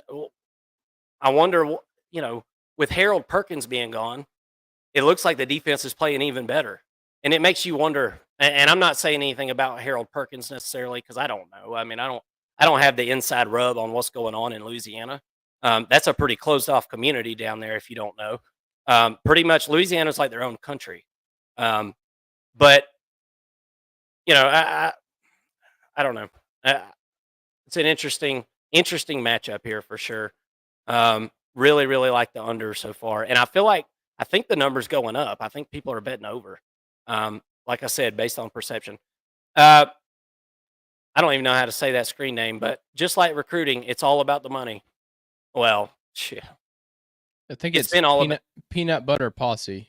I think okay. I have this thing where I love reading like license plate tags and trying to figure out what it means, and I think I just figured it out. Peanut butter. Yeah, I've always been a sucker for those. After the Van Halen album OU812, Yeah, and I'm like, yeah, that's pretty funny. SEC wants as many teams in playoffs as possible. They don't want LSU losing another game yet. Well, I mean, the SEC ain't got no control over that. I mean, unless you're insinuating that it's all rigged, and I don't believe that. Look, of course, the SEC wants as many teams in as possible. SEC gets like huge bonuses whenever teams go to the playoff. Have y'all seen the payouts for this stuff? I mean, these teams and these conferences get millions of dollars when a team gets a playoff berth. So yeah, SEC wants as many teams in there as they can get for sure. But unfortunately for the SEC, it looks as though everybody's kind of beating each other up at this point. And we'll see what happens in the Georgia-Texas game this weekend. But I just don't really see any teams going undefeated in the SEC this season. I don't foresee it. I don't think Texas ends up undefeated. We'll see. They may beat Georgia's ass this weekend. I don't know. I hit that like button, my guys. Always have a good show to listen to. Thanks in the pod with J-Rod. Thanks for hitting that like button, man. Thanks for watching. I sure do appreciate it. Peanut Butter Posse said, watch those refs. They might have the league in their ear talking about LSU as a playoff contender. They like that TV money.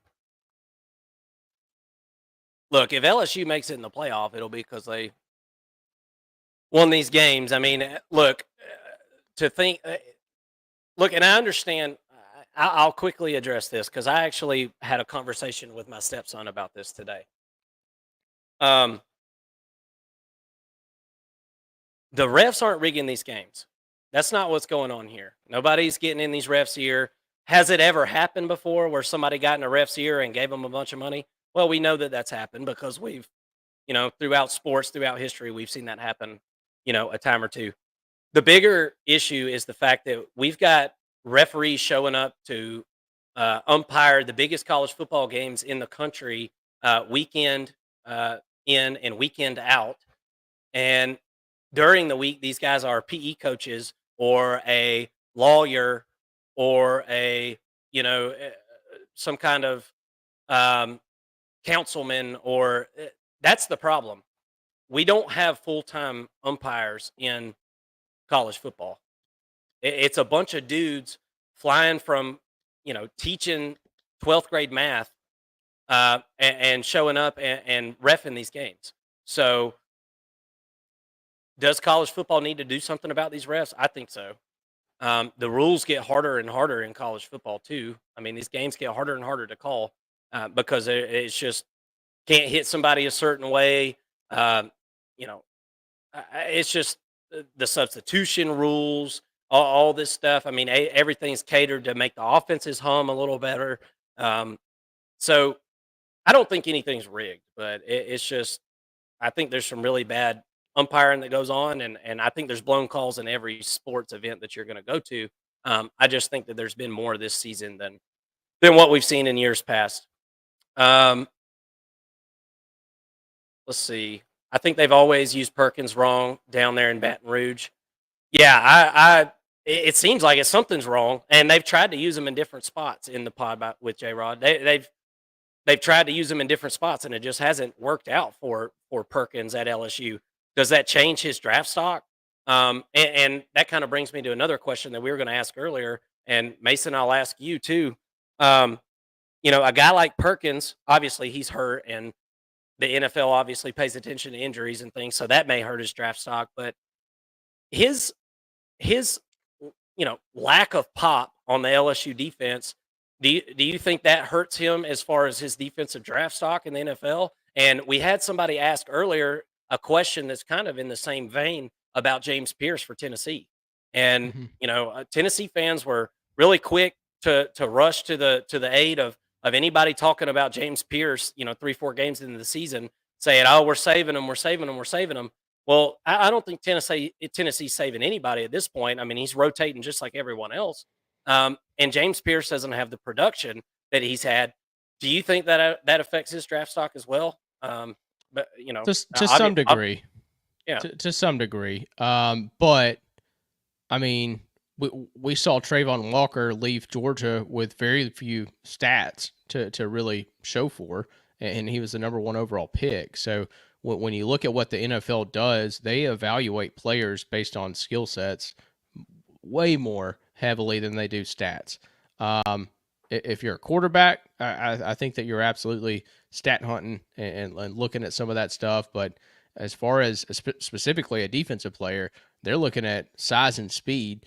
And then outside of that, they want to see what your game knowledge is and see if you're a liability off the field and things like that. I don't think that Harold Perkins gets out of the second round. I would be really surprised if he does. Something else has to go wrong. Like has to be. Well, I mean, the injury I guess could keep him out in that sense. But if he slides, I don't think it's because of what he did on the field or didn't do on the field. I think the better question is how is he going to be used in the NFL? Because he's so undersized. I feel like the only place to put him at is either linebacker or safety. And he'd have to shed some weight, obviously, if he's going to play safety. But, he's got the speed, I think, to play either one. I kind of like him as a middle linebacker, honestly, myself. I think he wanted the stats. So he, kind of went down and played and tried to rush the quarterback, and it didn't work out. Well, I agree with you. And look, guys, I'm not an NFL guy. I'll watch an NFL game every once in a while, typically on Sunday night when I'm working or whatever. I'll watch it while I'm at work or something. So I don't know what that stuff projects to as far as the NFL, but excuse me. I do know that the NFL is less worried about stats and more are worried about your frame, your twitch, right? Your durability, your mindset, depending on Your which team hand you go size, to. which is kind of Right. always kind of weird. It's about the Yeah. dimensions. And Yeah. y'all tell me in the comment section because I don't know. And look, I'm recruiting is very important in college football, but I don't watch it week to week. I don't watch it week to week. I check in at signing day. I see who did what. What was James Pierce's rating as a prospect? Because here's my point with saying that all these ratings, as far as like on 3 or 24/7, those are basically they're using the same metrics that the NFL is, essentially, I feel like. Yeah. And that's why I feel like the stars don't always align, pun intended. The stars don't always align with the guy that you end up getting on campus. It's about the potential and about the size and the chance that this guy's got to, have a high ceiling. And that has a lot to do with your God given attributes. I mean, let's just be real about it. I mean, you can only be so short and so light and play football, right? So you got to be a certain size, you got to be this and that, and you got to fit those metrics, and that's what the NFL's looking at. Yeah. Let's see, guys. We'll get to some of these other ones here in just a second. We got one more quick breakdown to do on a big game, and admittedly, not that one. Let me take this off. Let me get my crap together here. I appreciate you guys watching. I'm having a good time tonight. These games are. I just think the games are killer, and we haven't even hit our blitz around the country yet. We're gonna do just a quick blitz of some other games and talk about winners, who we think will be winners in those. Um, but I'm over here drinking a beer, and I'm off for the next couple of days. So I appreciate you guys coming and hanging out and keeping us company. I feel like I'm at the bar talking football or something. I appreciate it, guys. And if you hadn't, hit that like button for us. And if you hadn't hit the subscribe button, do that. All right. Let's jump into this last breakdown. And Mason, I'm going to throw it to you pretty quick. I'm going to set this one up. I'll throw it to you. And then we'll just kind of go from there. I don't have a ton on this one. And I'll explain why here. And you think I do? No. I know you do. I know you've got it in you. You've been thinking about Indiana all damn year. I know. I told everybody watch them make the playoffs this year. So no, I definitely didn't. But they do look like a team that possibly could actually. We'll get to that in a minute here. Let me not bury the lead. They look really good so far, no doubt. All right, it's a Big Ten matchup. Nebraska at Indiana. Indiana is undefeated. Don't look now. If you haven't been paying close attention, and you probably didn't even realize what Indiana has done this season. And considering what we've seen over the last couple of years from Indiana, it really is a modern miracle in college football. Welcome to the First and Long College Football Show. I'm Marcus. That's Mason. And we've got a big game breakdown for you today. As I said, Nebraska on the road. Indiana is a 6.5-point favorite now, Mason. This line keeps going up in favor of Indiana. Over under set at 50.5. That number's going down. Not typical that you see a spread go up and an over under number go down. Pretty interesting stuff. This one will take place out there in Indiana on at noon Eastern time on Saturday. Curt Cignetti has done a fantastic job with this team, and that's a clear and obvious understatement. Curt Cignetti, if you don't know, is a guy that really kind of, I won't say cut his teeth in the Division II, but as a head coach, he cut his teeth in Division II ranks at James Madison and a couple other places, a couple other stops along the way. Was an offensive coordinator at some big schools back in the day, and then decided to go the D2 route. Really, as Curt Cignetti would tell you, bet on himself. He took a bet on himself. And he won, and here he is at Indiana. And look, guys, if you haven't really watched anything on Curt Cignetti, an interview or anything, I encourage you to go and do that. The Big Ten Network did a really good job on an interview with him a few days ago, and I'm just super impressed with this guy. I mean, a drill sergeant of a coach, if I've ever seen one. And this guy, I just feel like this guy really gets it. And they went in the transfer portal this offseason. They got a ton of help through the transfer portal, pretty much at every conceivable position. They got around, it was between 20 and 25 guys from the transfer portal this past offseason. Lots of those guys are starting, and including the quarterback, Curtis Rourke. Look, and we'll kind of start on the offense there for Indiana. You see the offensive stats for them this season.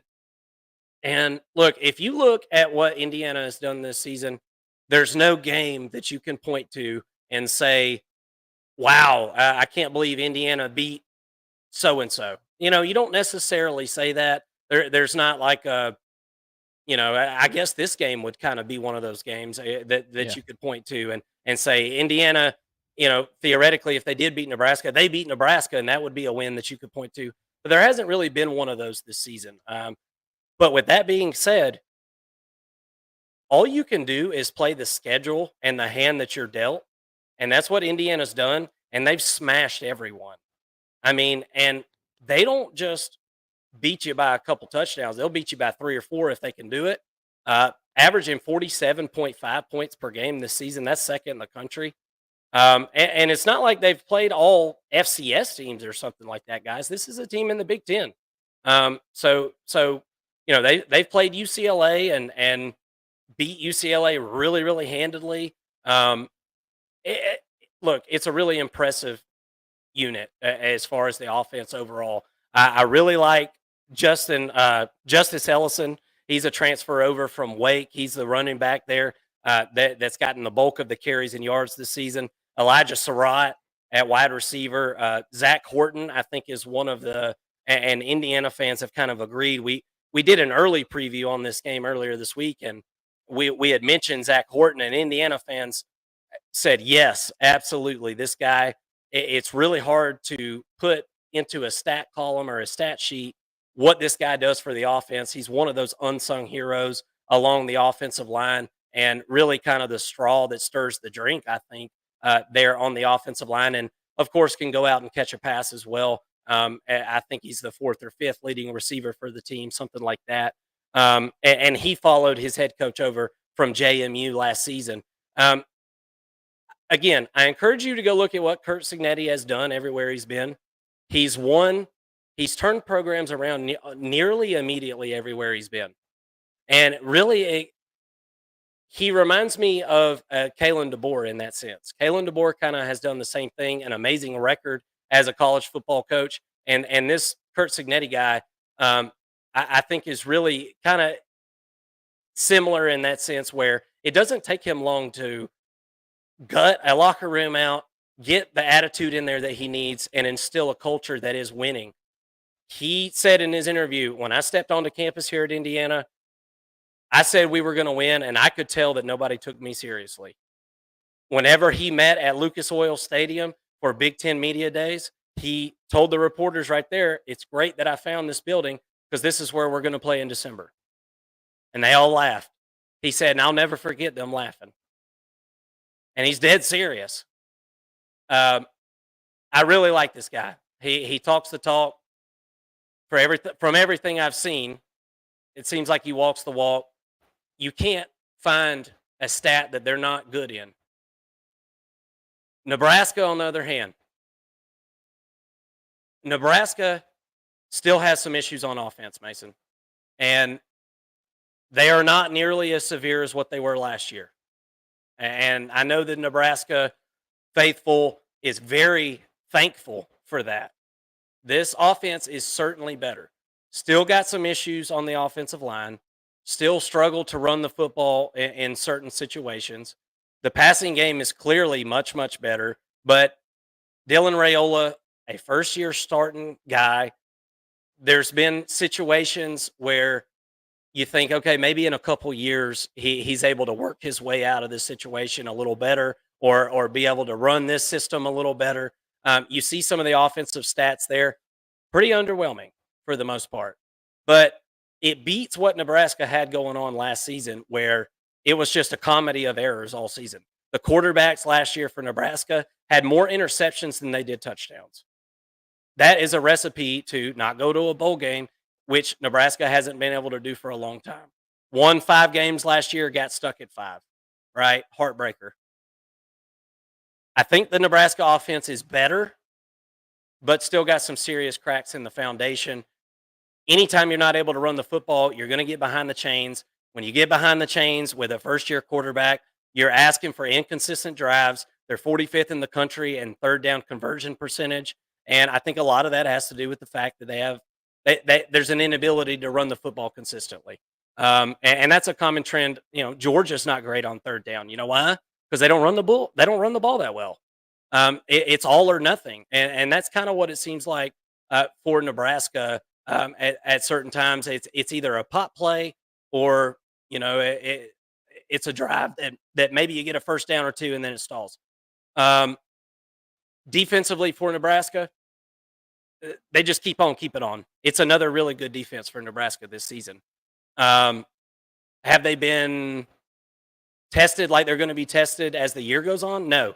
Nebraska's got Ohio State coming up. Now, I can't remember what week that is. Maybe one of y'all in the comment section, if you're watching live as this is being recorded, maybe you can let me know. I can't remember who Nebraska's got next week. But it would be interesting if it was Ohio State. I know that game's coming up. And my point is, Nebraska has not faced the best offenses that they're going to face this season. But that doesn't make me back down from this defense. I think this is a good defense. It was one that was good last year. You return a lot of guys. I think they're maybe a step better than what they were last season. And I think the defense, some of the numbers here have even struggled a little bit based on the fact that the offense has failed to sustain drives. But I think this game boils down to Indiana's offensive line, and are they able to physically dominate this Nebraska defensive line? I think that's really what this game boils down to. We haven't seen Indiana really tested on the offensive line, I don't think, quite yet, just judging by who they've played so far this season. And there hasn't been any reason to think that they're not really good.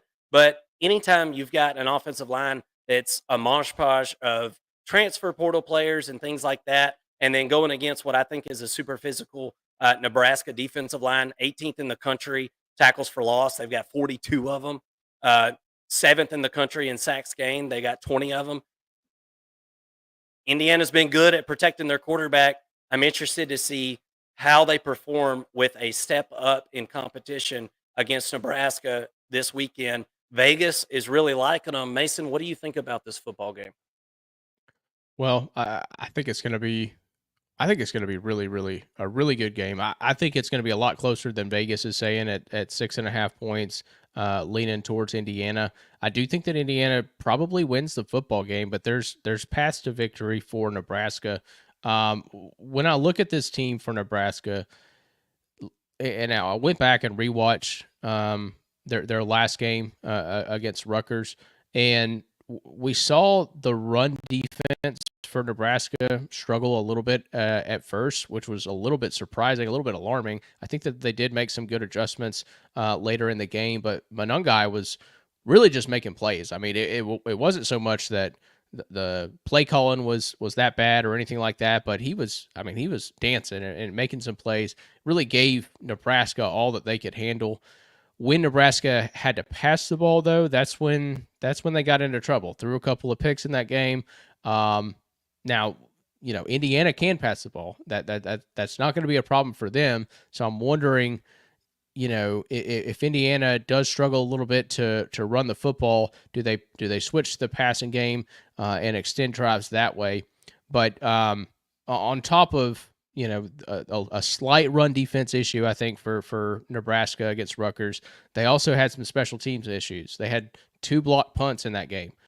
That has got to be fixed. I think it was even back-to-back punts that were blocked, but nonetheless, two blocked punts in that game. So what do? They decide to go for a fake punt, and they hit on it. Well, you're obviously not going to hit on that, 2 games in a row, or I guess you could, but you can't rely on that, obviously. So you got to fix some of the special teams issues. And then Dylan Raiola. Look, I think that Dylan Raiola is going to be one of the best quarterbacks in a year or two. He's not quite there yet. It feels like he has kind of come back to earth as and looks more like a freshman quarterback. I've seen him hold the ball a lot longer than he needs to. I've seen him miss reads, and just not pull the trigger in some cases, probably trying to protect the football. And so his decision making's got to be a little bit better in this football game. But we know he can pass the football. We've just seen some chinks in the armor that make me a little bit apprehensive right now for him as a quarterback. I think he gets better, and I think that this is going to be a good learning lesson for him. But we saw the Nebraska offense look really good early in the season. I mean, even in the Illinois game where they end up losing the football game, I thought that the offense looked pretty darn good. And I think if they can get back to that style of offense where they're hitting some big plays down the field, Nair gets involved in the passing game, and then develop the identity on in the running game, whether you're going to, I think it's Johnson or Dowdle, whoever it is, somebody's got to emerge in that unit, and I haven't seen that happen yet. I definitely thought that Nebraska would be able to run the football better than they have so far, putting a little bit too much pressure, I think, on the freshman quarterback. But if they're able to do that, hit some chunk plays, I think that there is a path to victory for Nebraska. Indiana has been just a surprise team for everybody in college football. Anybody who's paying attention, they have been a surprise team. Now, I'm not going to fault you if you haven't watched an Indiana game through and through. They haven't played anybody to really warrant their attention. But at this point, I mean, everybody's going to be watching this game. They do have the college football public's attention in this game, and I'm kind of hoping that they don't disappoint. I think it's a feel-good story for Indiana, not necessarily rooting for them to win or anything like that. I think that they need to show what they've shown all season long, and just play it. It's going to be a closer game, but play your same style of offense, play your same style of defense, and do what's gotten you success to this point in this game this week. And some of the things that have brought them success is their ability to extend the drives on offense, and not just extend the drives, but finish with touchdowns. That they don't have a ton of deep shots where they're just going 75 yards down the field and score. And it's not that type of offense, but they're moving the sticks on third down. And then when they get into the red zone, their red zone touchdown efficiency is sixth in the country at over 81%. They have been really effective. They are relentless at finding the end zone, and that's been a huge reason for their success, and a big reason why they're second in the country in scoring defense. When you look at the defense for Indiana, I mean, they're also playing really well. They've got a DB, Amari Farrell. He's got 2 interceptions on the year. Another DB, Jamari Sharp. He's got 5 pass deflections.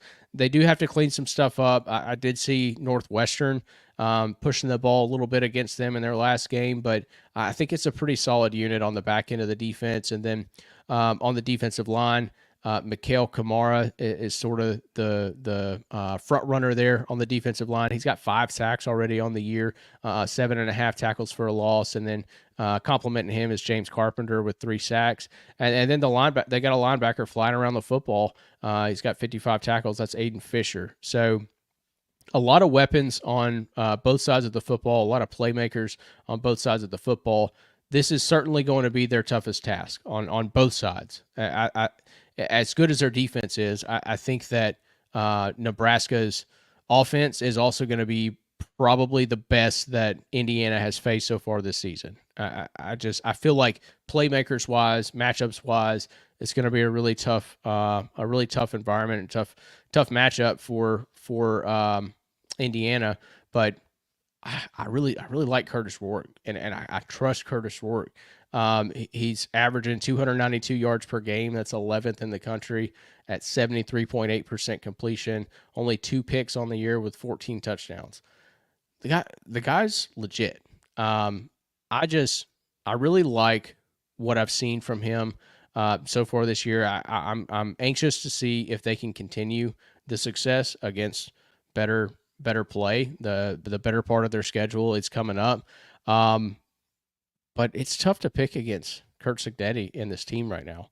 I mean, just with everything that they've put on film, they have been very successful in what they've been given. Very similar to Texas. I mean, when you look at Texas's schedule, haven't really played anybody. Now, Indiana hasn't played a Michigan or a team like that. But at the same time, I think it's really similar that we have a lot of unknowns about Indiana.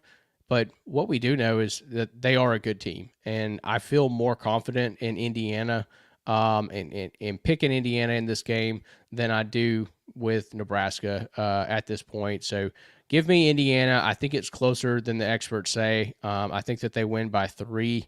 I guess for a score prediction, I would say, given Nebraska's defense, I would say probably 21-24 Indiana in this football game. I think that they're just a little bit too physical for Nebraska, which is odd to say. But this is a very physical team that also gets good chunk plays as well, and like I said, just extends the drives. Nebraska hasn't been that great on third down on defense, and I think that could hamper in this football game. So give me the Hoosiers in this one. I think it's going to be a really fun matchup, and I think it's one everybody should tune into because Indiana is a really good story right now in college football.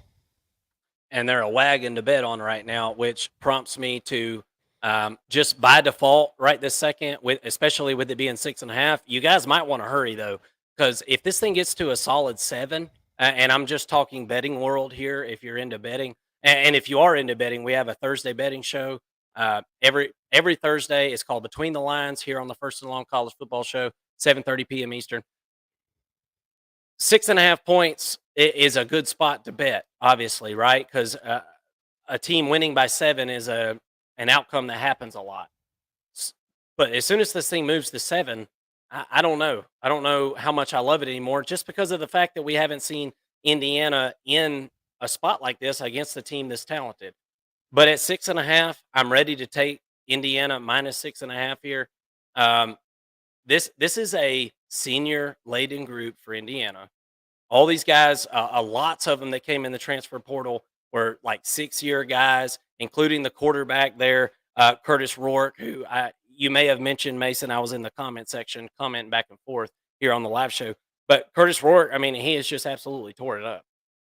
One of the best quarterbacks in college football this year, second in the nation as far as QBR. Now, I won't pretend to act like I know what QBR is, but he's second in it. And I really like this guy. They seem really solid as a football team. I like Kurt Signetti. I'm betting on him here. The over-under, like I said, is moving down, and I think for good reason. I don't think that there's going to be a bunch of points scored in this football game. I think that Nebraska struggles to move the football with their inept ability to run the football here, and I think that causes Indiana to be able to play really one aspect of that offense and tee off in that aspect. So give me Indiana minus 6.5 here, and we'll keep an eye on the numbers as we go into Thursday for the betting show. All right, guys. Thank you all so much for keeping us company there in the comment section. Y'all didn't have too much to say about that game. Y'all don't care about Indiana and Nebraska, do you? Y'all are some Southern gentlemen, and I don't blame you or anything. I don't, I'll say it while we're not in the clip about Nebraska and Indiana, but I get it. I get it. Let's just say that. We'll leave it at that. Let's just read a few of these comments, and then I figured out what we're going to name it, Mason. Scramble drill. There you go. We'll do scramble drill after that. And Scramble Drill is a new segment we're introducing here on the First and Long College Football Show. And that's where we, as quickly as possible, give you our takes on some of the less than mainstream football games.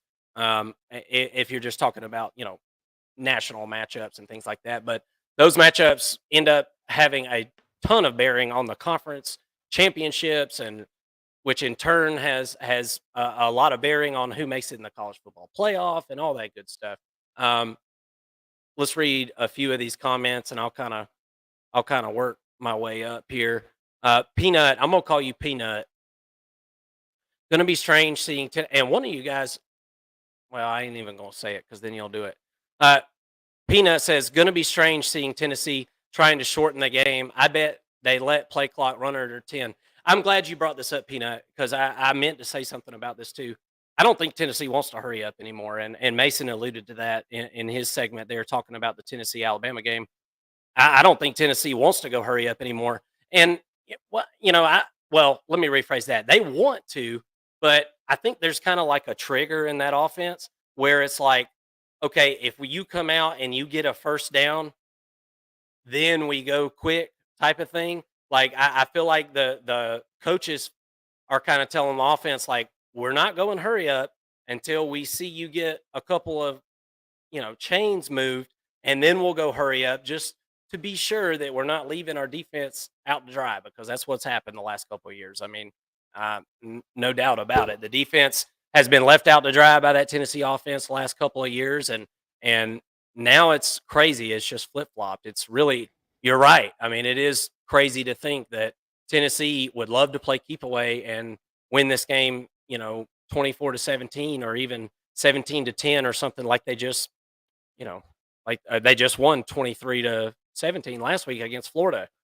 And by the way, I should have mentioned it at the end of that Nebraska video. Nebraska does have Ohio State next week, by the way. Yeah. So this is a 100% a look ahead spot. And we're all a little more in tune with college football. We see what Indiana's doing. There are guys on that Nebraska team thinking that they're about to go down to Indiana and whip their ass. And I'm telling you right now, I don't know. And not to mention, it's a classic look ahead spot. I mean, you can't help but look ahead a little bit to Ohio State, right? If you're Nebraska. I believe that one's at Ohio State, if I'm not mistaken. Um, let's see. Jeremiah, I have a feeling Bama going to get exposed. What do you mean?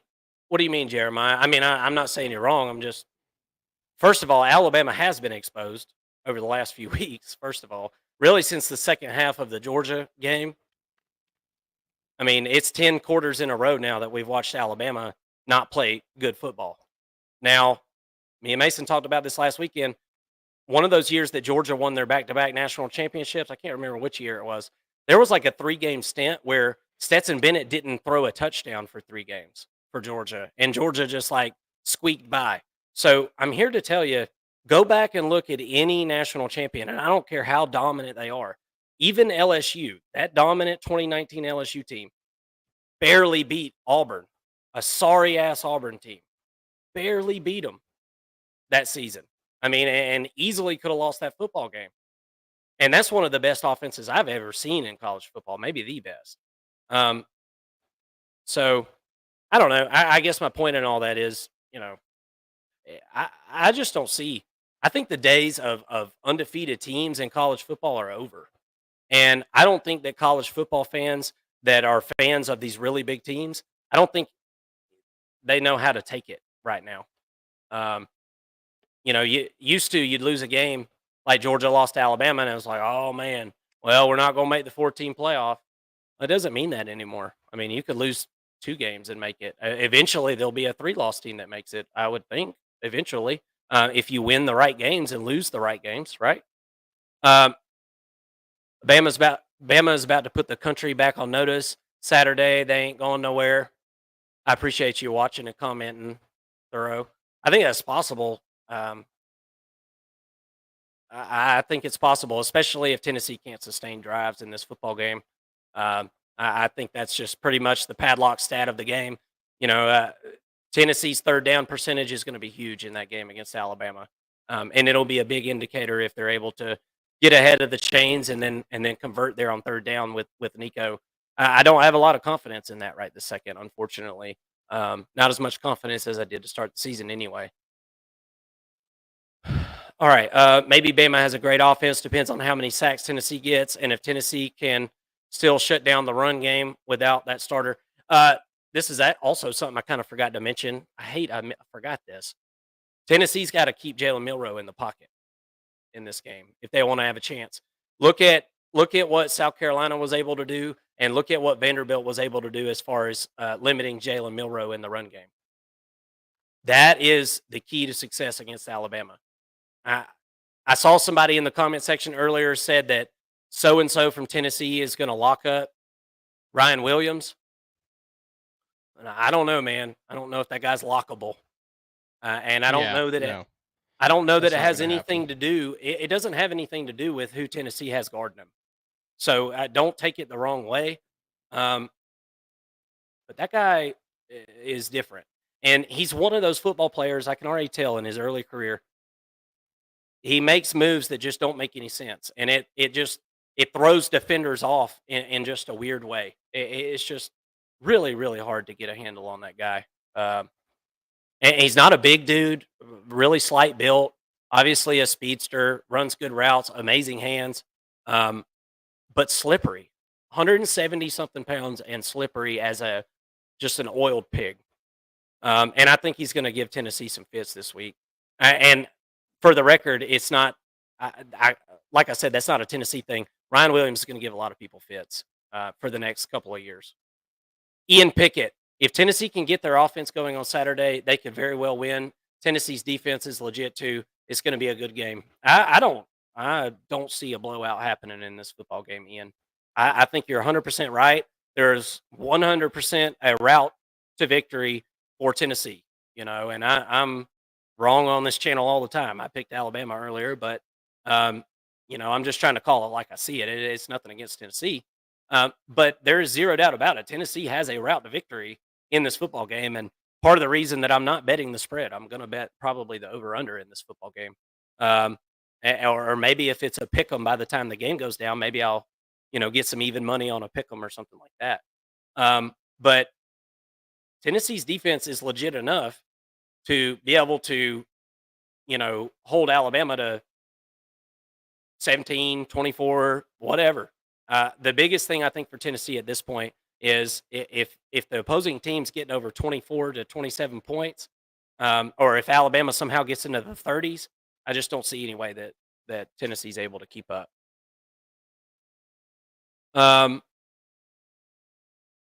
We'll try to read a couple of more of these here in just a minute. Let's get into our scramble drill here and get that out of the way, and then we'll answer any comments you guys got.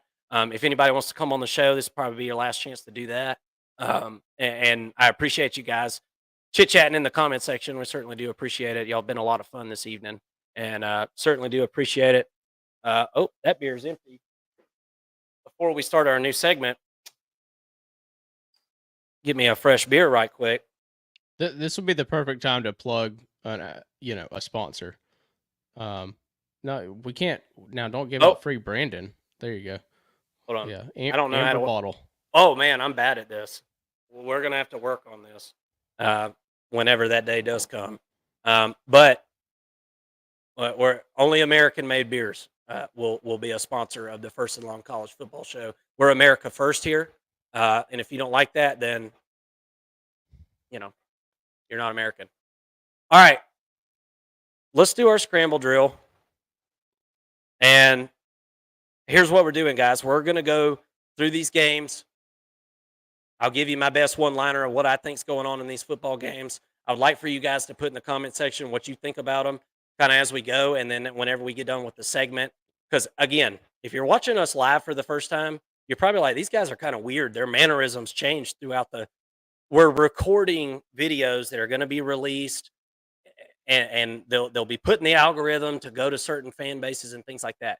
You're watching it live, you're getting it, you're getting we're like behind the scenes. We're just chilling. And then we kind of snap into doing our recordings and things like that. And that's just kind of how we like to do it here. We like to keep it low key with you guys and the real ones, the real college football fans. Because if you're watching this 2 hours in, then you are a college football nut, just like we are.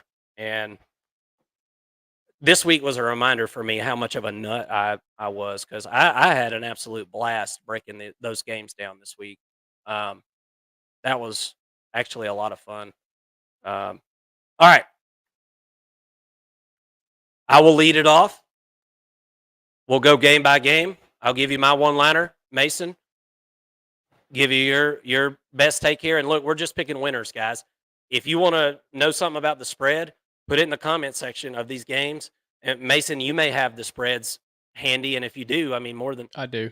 Yeah. Okay, great. Well, read them out. That's great. I don't have them handy. Is the reason I said that. If you want to, kind of read them out, I'll introduce the games, and we'll kind of go from there.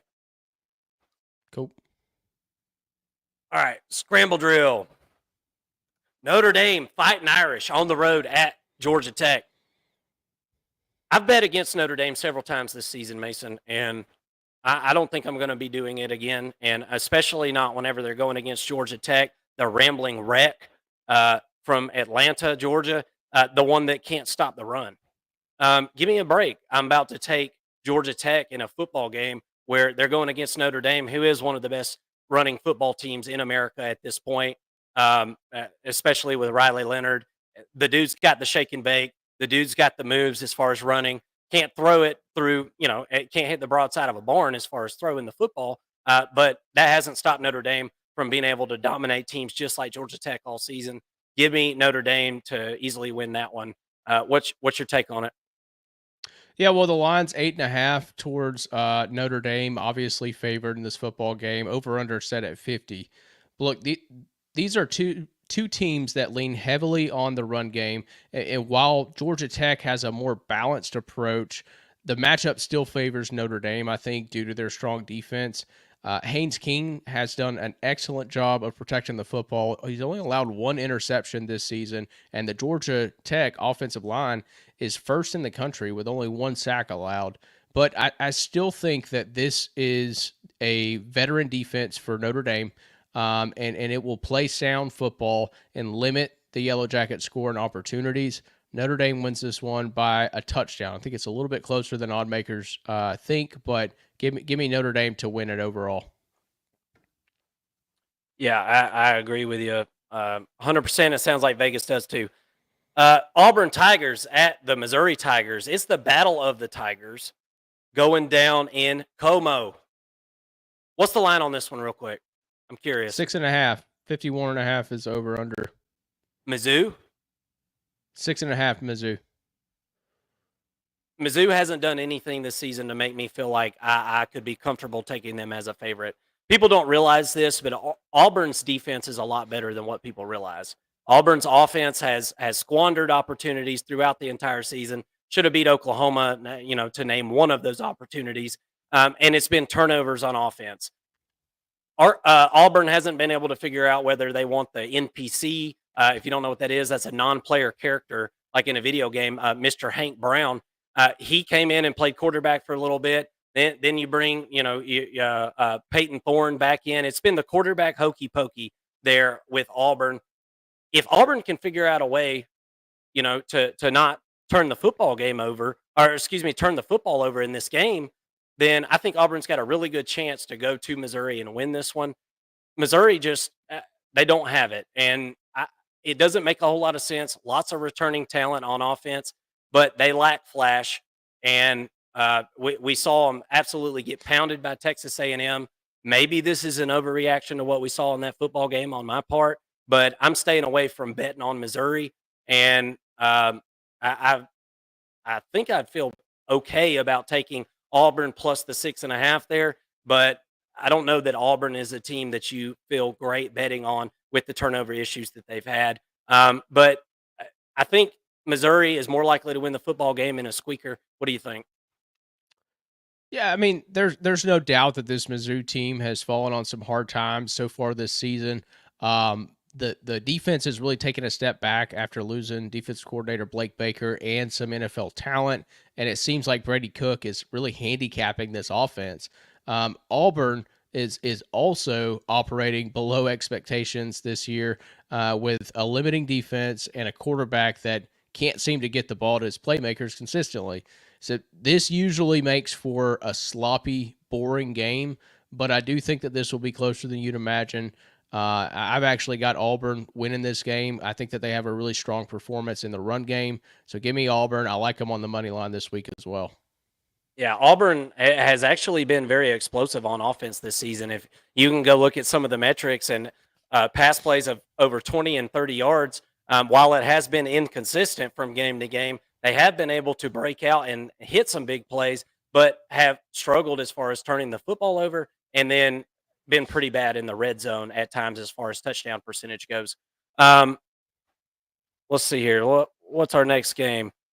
South Carolina Gamecocks at the Oklahoma Sooners. It's the battle of the defenses. And it's two really good defenses, if you really want to look at it. Look, guys, South Carolina has got a really good defensive line. I like some of the playmakers that they've got back in the secondary as well. And I call them playmakers because while South Carolina will give up some yards through the air, uh, they do have a secondary that is pretty opportune. They take advantage. They've been able to create some turnovers this season. Defense has not really been the issue for South Carolina this season. Offense has been the issue. And you could say the exact same thing for the Oklahoma Sooners. I think that South Carolina has a slightly better offense than Oklahoma has at this point.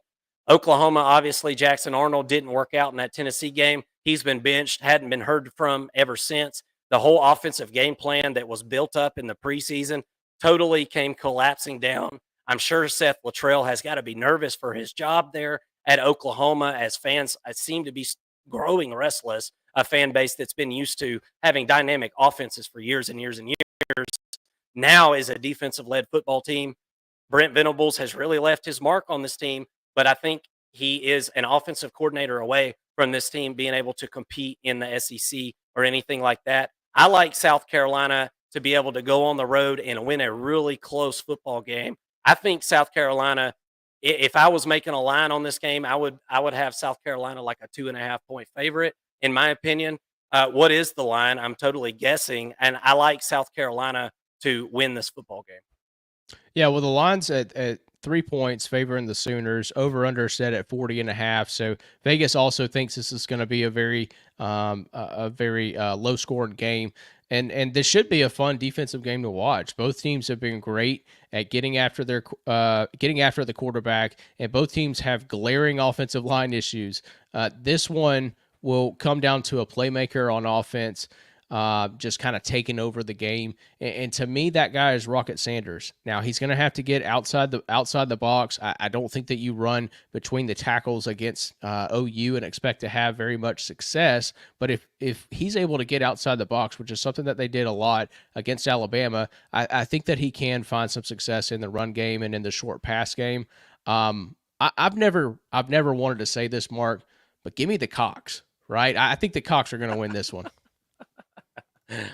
Yeah, I think it's a good spot for the Cocks, considering the fact that Oklahoma has, like I said, absolutely zero identity on offense there. And it's really a shame because it's the best Oklahoma defense that we've seen in years and years and years. Kansas State Wildcats at West Virginia Mountaineers. This is a really interesting one right here, man, and one that I think has got a ton of upset potential. West Virginia is a pesky football team, and you don't know what you're getting from week to week with Garrett Green at quarterback. This guy is an all-or-nothing quarterback if I've ever seen one, a Dollar General Brett Favre, if you will. Look, there was talk in the preseason, and they talked to Coach, and they asked him about Garrett Green, and he said, look, this guy completes 50% of his passes, whether we throw it 50 yards or whether we throw it 5 yards. So we're going to throw it 50 and hope that he connects on that 50% like he always does. That's this offense. It's a gambler's paradise, right? You win and die with some of the big plays. And I think that West Virginia, while it was kind of a slow start to the season, I think kind of an underwhelming start after what we saw last year, it was a big surprise. West Virginia was a big surprise last season. I think they're starting to figure some things out. We've all got to remember college football is a long season, and the most common thing to do as a college football fan or a bettor is to overreact. And you can't overreact too much to what we've seen. We've seen the worst of West Virginia. I think we still have a chance to see what could be the best of West Virginia this season. Kansas State, I think that was a pretty emotional victory last week, Mason. And I still am holding a grudge because I had Kansas State minus 3.5, and they did not convert for me. And I ended up 7-1 for the week instead of 8-0. So I am naturally ornery about that. And Kansas State absolutely should have covered against what is a terrible rushing attack from Colorado, negative rushing yards for the entire game.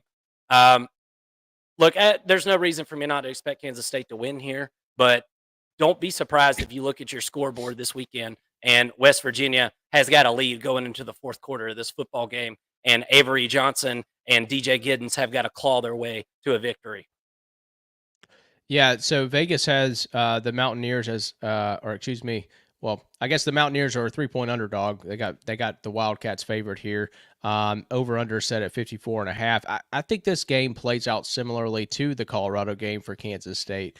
Like Colorado, West Virginia has struggled against the run this season, giving up 130 yards per game, while Kansas State absolutely wants to run the football. They're averaging 241 yards per game, which is good for 8th in the country. As good as Kansas State has been at running the football, they have been even better at stopping the run, as they rank 2nd in the country in rush defense, averaging 71.7 yards per game. So if West Virginia wants to win this game, and that's not really their style anyways, they will need to find success in the passing game. But even there, when I look at the matchup, I think that Siegel and the DBs for Kansas State will be good enough to hold off the Mountaineers. Give me the Wildcats in this one. We like those Kansas State Wildcats, but I always get worried about Avery Johnson. Did you see Avery Johnson go down last week against Colorado? Did you happen to catch that, Mason? It was one of the weirdest injuries I've ever seen. It looked like an oblique strain, completely debilitating injury that made him fall on the ground. It was on a follow through of a throw, kind of to the middle of the field there. Had to go to the locker room, had to be helped off the field, first of all. Went to the locker room, and then a few minutes later, you see the Goldilocks himself come with his hair flowing behind him, running back onto the field. Really, really bizarre. I found that really interesting. Maybe he got one of them old man cramps that I get every once in a while when I yawn too hard or something. Miami Hurricanes at the Louisville Cardinals. I'm done betting on Louisville. I'm going to tell you that right now. I feel like the line on this game should be 8.5. But I don't know what it is, Mason. So what is the line on this one? It's 4.5 towards Miami, 60.5 over under. Well, and that goes right along with the reason that I've bet Louisville several times this season, because I think that Louisville has got a decent football team, but I mean, honestly, folks, they haven't done anything to really show us that.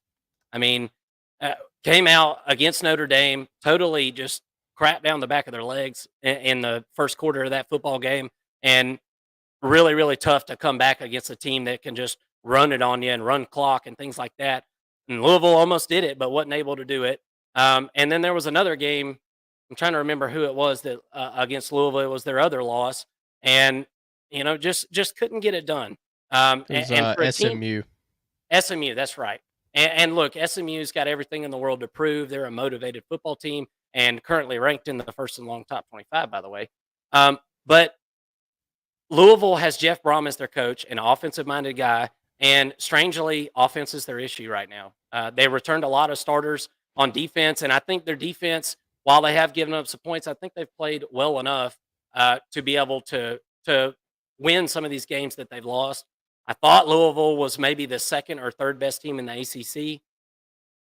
I don't know that that's the case anymore, but as I've said earlier in this video, don't overreact, because Louisville might just put it together this weekend. Miami's been flirting with disaster, and Miami reminds me a lot of TCU, the year that TCU went and got absolutely pulverized by Georgia in the national championship.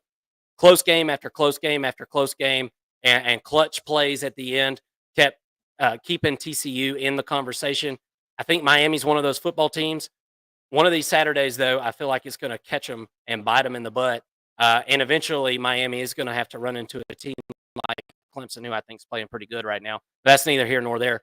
I like Miami to win the game. I'm not betting on Louisville. They haven't done anything to show me any reason to, but I'm probably not going to bet on this game in general because Miami's been flirting with disaster. What do you think?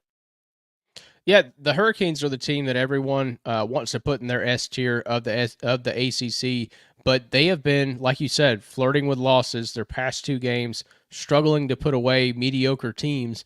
And the Cardinals are 1-2 in their last three games after losing one-score games to SMU and Notre Dame, and winning one against Virginia. Another one-score game.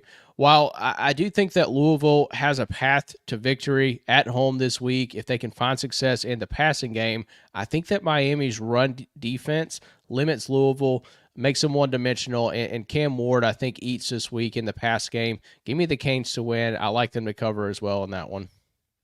Colorado Buffaloes at the Arizona Wildcats.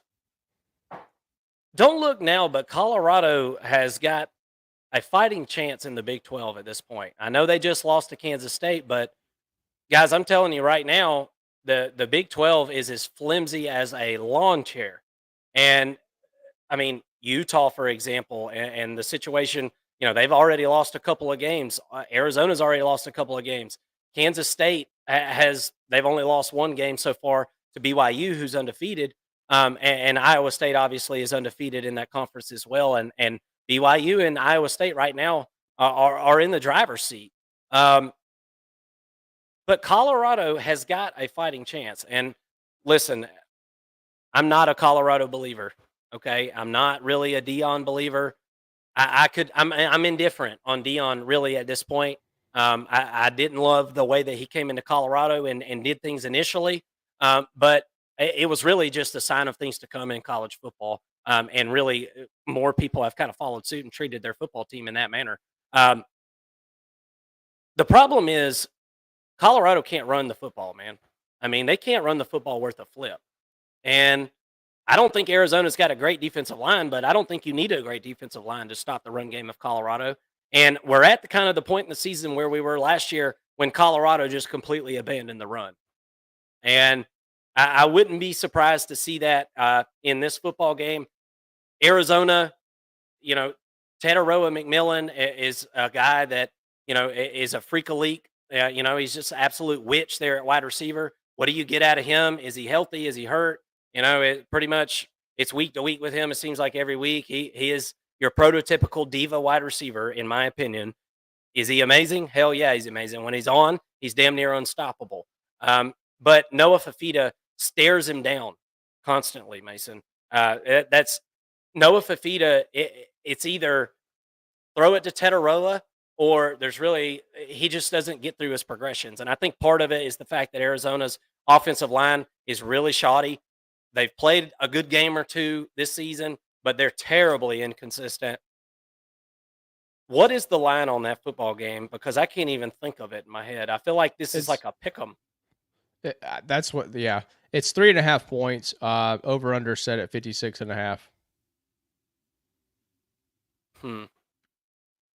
I think the over is a possibility, but then again, Colorado hasn't been that great at scoring points because they can't sustain drives and they give up sacks. Dude, one last thing about Colorado, one just something that's really bugging me and something I noticed. When Shedeur Sanders takes the snap out of the shotgun, he runs directly backwards. Dude runs like 12 yards backwards, and I know what he's doing. He's scared to death. That offensive line doesn't protect him. And I mean, it's not a good offensive line. But whenever you run straight backwards and you don't step up in the pocket ever, you're giving your offensive linemen really bad angles, man. They're trying to block from the side, essentially. Quarterbacks step up into the pocket or go 3, 5, 7-step drop for a reason. It creates a kind of an arc around you.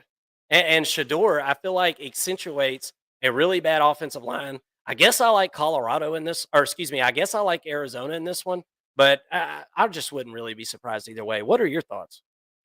Yeah, I don't know if I specified, but it's Arizona minus 3.5. To me, this game kind of feels like a Spider-Man meme where they're all pointing at each other. Both teams are so similar on both sides of the football that it really makes it tough to pick, and that would lead you to believe, like you said, Mark, that this game is a pick 'em. However, Noah Fafita is playing some of his worst football as of late. He's had 6 interceptions in the last 3 games, averaging just 56% completion. Give me the Buffs in this one. I think Shedeur shows that he is a better quarterback, and I think that that's the difference in this football game, where everything else seems to be about the same between these two football programs. I think that Colorado has the advantage at quarterback, and that will be and he's got more weapons on the offense. It's not just Teteroa McMillan that he's throwing to, or it's not just Travis Hunter that he's throwing to. There's a plethora of offensive weapons there for Colorado. If you're telling me that their defenses are the same, I like Colorado's chances to win that football game. And just for betting purposes, this is not our betting show, by the way. Betting show on Thursday. I've said it several times throughout the live show today.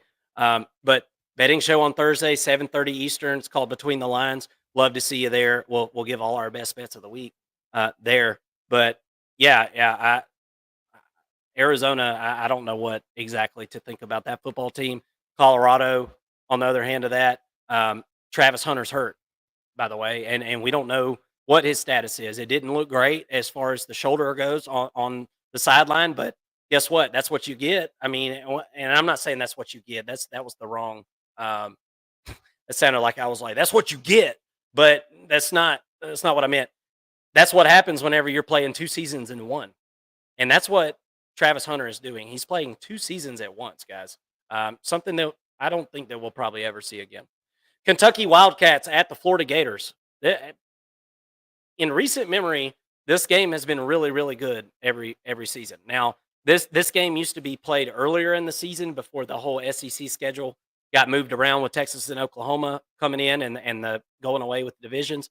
So this game used to get played a lot earlier, and it was really one of the first SEC matchups usually of the season that you would kind of point at and say, I got to get my eyes on that one. And it didn't disappoint over the last few years. There was a time where the Florida Gators absolutely dominated Kentucky. I mean, I think it was 20 years in a row or something. Florida had beat Kentucky, and then Kentucky kind of broke that streak and actually won a couple in a row themselves, I do believe. Florida was involved in a really emotional game last week in Knoxville against Tennessee. That game goes to overtime. Tennessee is able to pull that one out. I thought that we saw one of the best versions of Florida last week that we've seen all season, and it just so happened that they were going against one of the best defenses in the country in the SEC, in my opinion, at least front seven wise, for Tennessee. And Florida, it showed. Florida wasn't able to muster a whole lot of points. They were able to move the ball around a little bit better than what I thought they would be able to in that football game. DJ Lagway is now going to be the QB1 as Graham Mertz is done. His career's done. He's done at Florida. He's done as a player in general, and I hate that for him, and I hate it had to end that way, but he's gone, and DJ Lagway is going to be getting all the snaps and getting the starts there. Kentucky is a defensive-led football team. Brock Vandegrift is a run-first quarterback, in my opinion, and I love the defensive line for Kentucky. Now, forgive me, I didn't do a deep dive on Kentucky this week. I don't know how deep they are on that, how healthy they are on that defensive line. But I know it's a very, very talented group, and I think it's going to play hell for Florida this week. And I just feel like Kentucky is able to muster up enough offense, kind of like we saw against Ole Miss. I think they're able to run the football enough to convert on some third downs.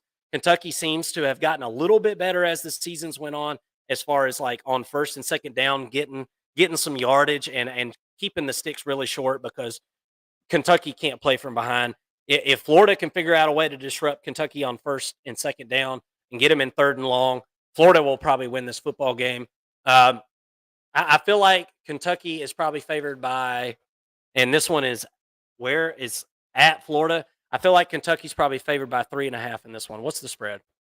Florida Gators -2. Whoa. I was really surprised with that as well. Over under set at 41.5, which I think is a solid line. I do think it'll be lower scoring in this one, but look, Kentucky has won the last 3 matchups in this series by at least a touchdown. I think that trend continues this week due to their physicality. The Gators are still in a rebuild phase in year 3 under Napier. It's taking a little while, but it takes even longer to develop those big guys in the trenches. They're not going to match up well with the physicality of Kentucky. Both teams coming off losses and looking to get right this week, but I trust the Wildcats more at this point in the season. Should be close, given the game is at the Swamp. And I think that Lagway can do some pretty special things, but still a freshman quarterback. But give me Kentucky in this one. I think that they win by at least a touchdown, actually. Yeah, ditto on that. I think, look, we've talked about it several times over the last few weeks, Mason.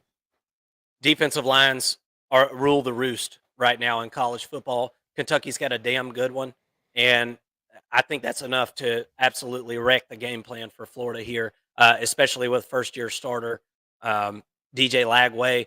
He's not ready for SEC play. I wouldn't think he's kind of being thrown into the fire here, and really has kind of been Billy Napier's saving grace as far as keeping his job.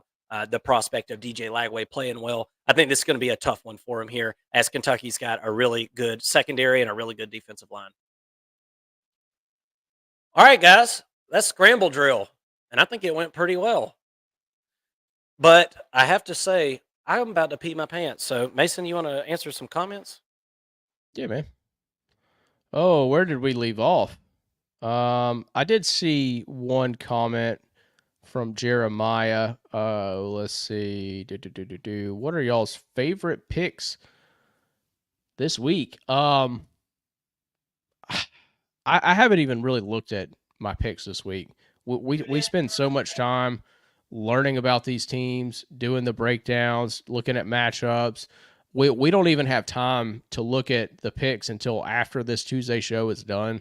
We dedicate all of our time to this Tuesday show, and it comes right after Sunday night show, which we have to kind of ramp up for coming off of the Saturday night show. So everything's really busy from Saturday night or all day Saturday watching football to Tuesday night, and then Wednesday and Thursday throughout the day we get a chance to really look at the lines and figure out what we like.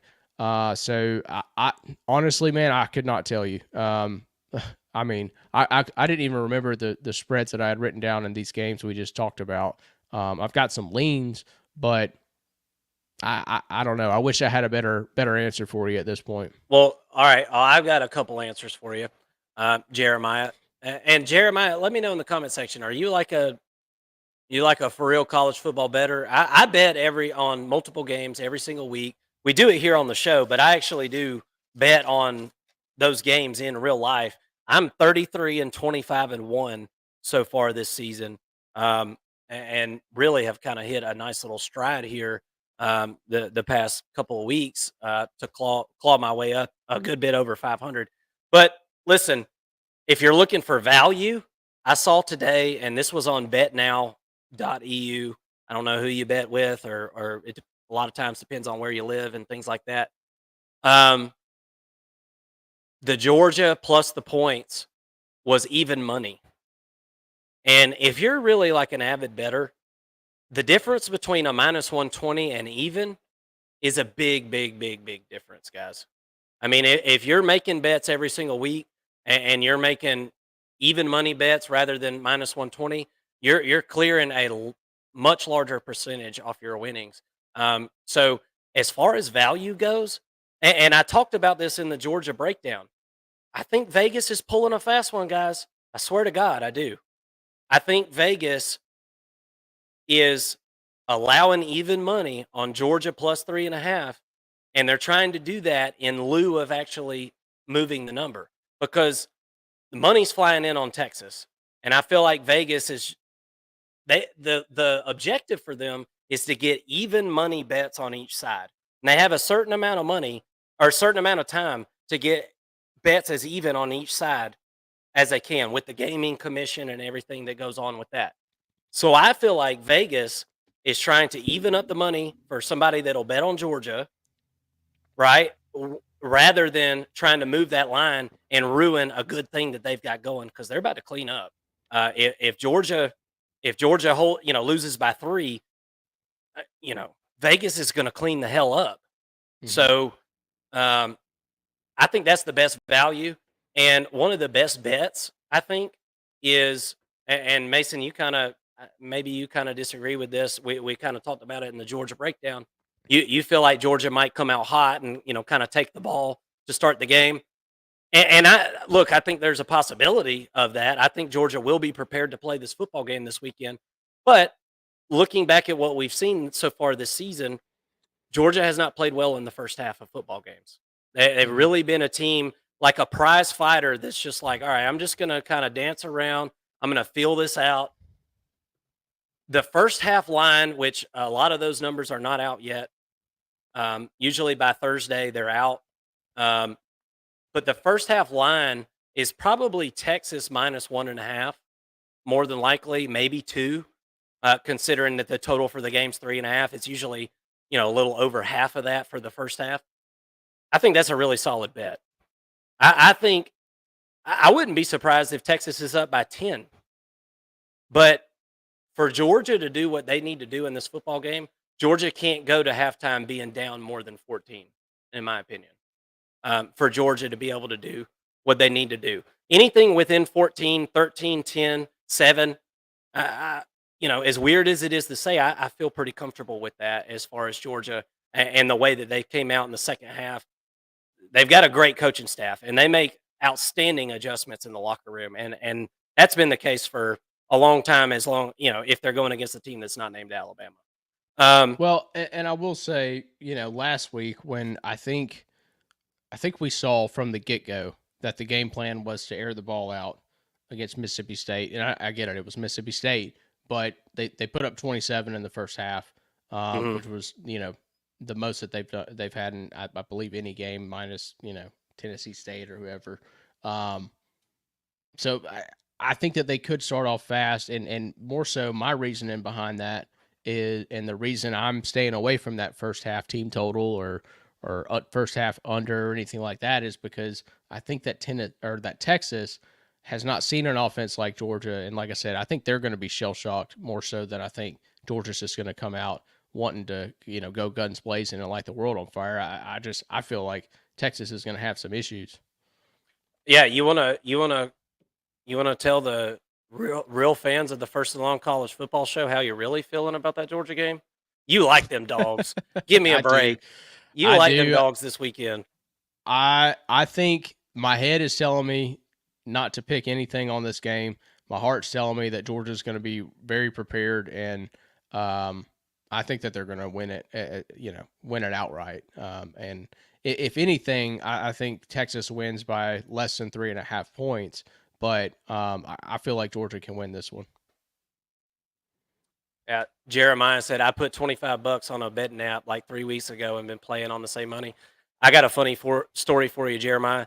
I've been playing on the same balance, on the same betting site and everything.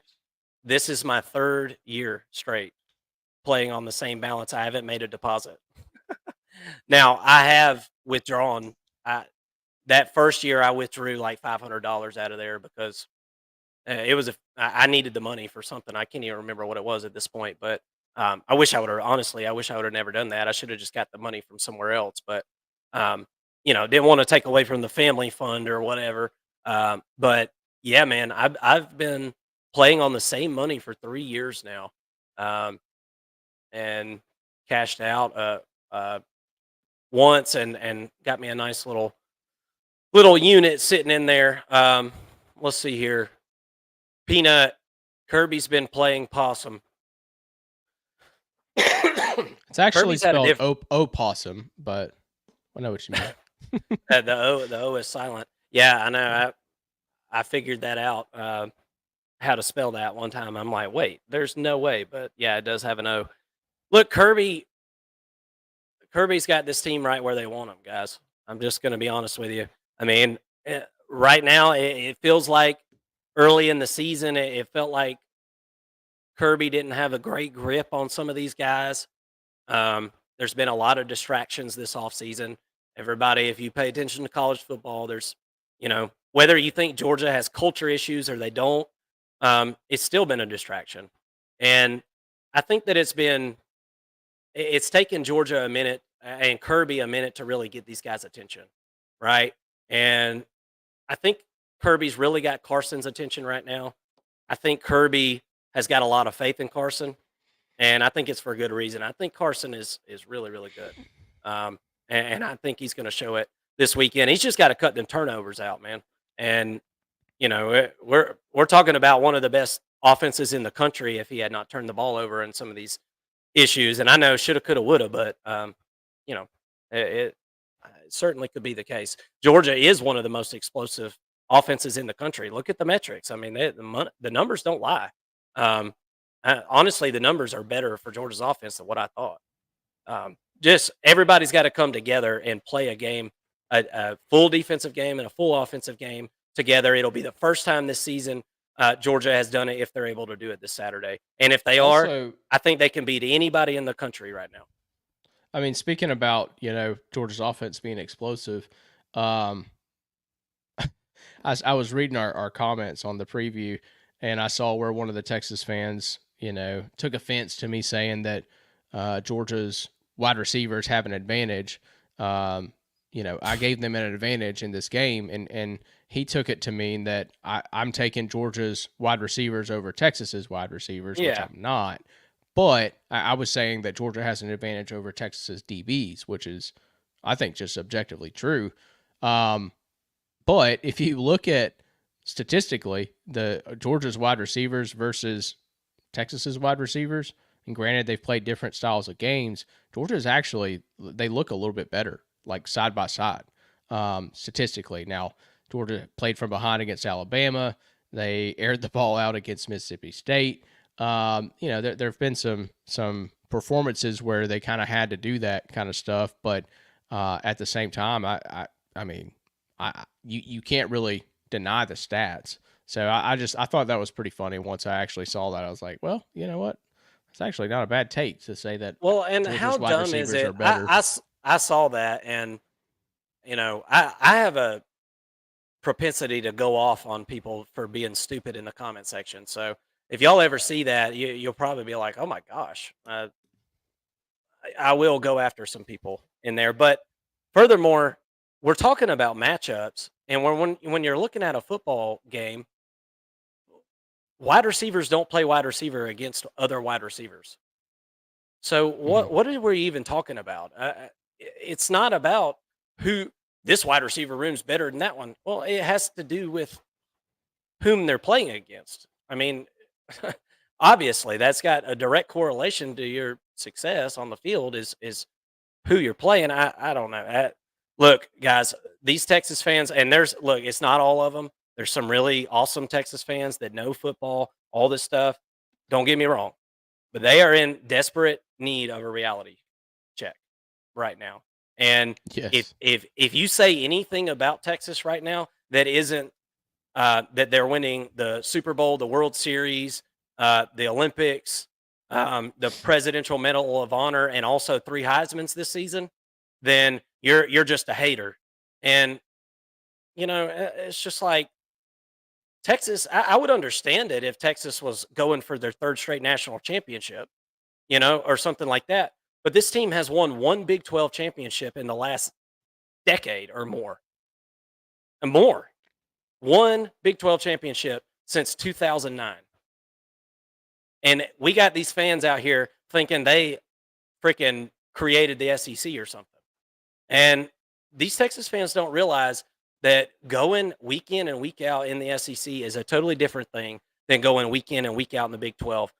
Texas last year was able to have a bad game in the Big 12 and survive. And they're not going to be able to do that this season in the SEC. And most of the time, go back and look at it, very few teams have all the momentum in the world through the first half of the season and maintain it all the way through the second half into the playoffs and win a national championship. I can think of very, very few. And most of them were, Nick Saban.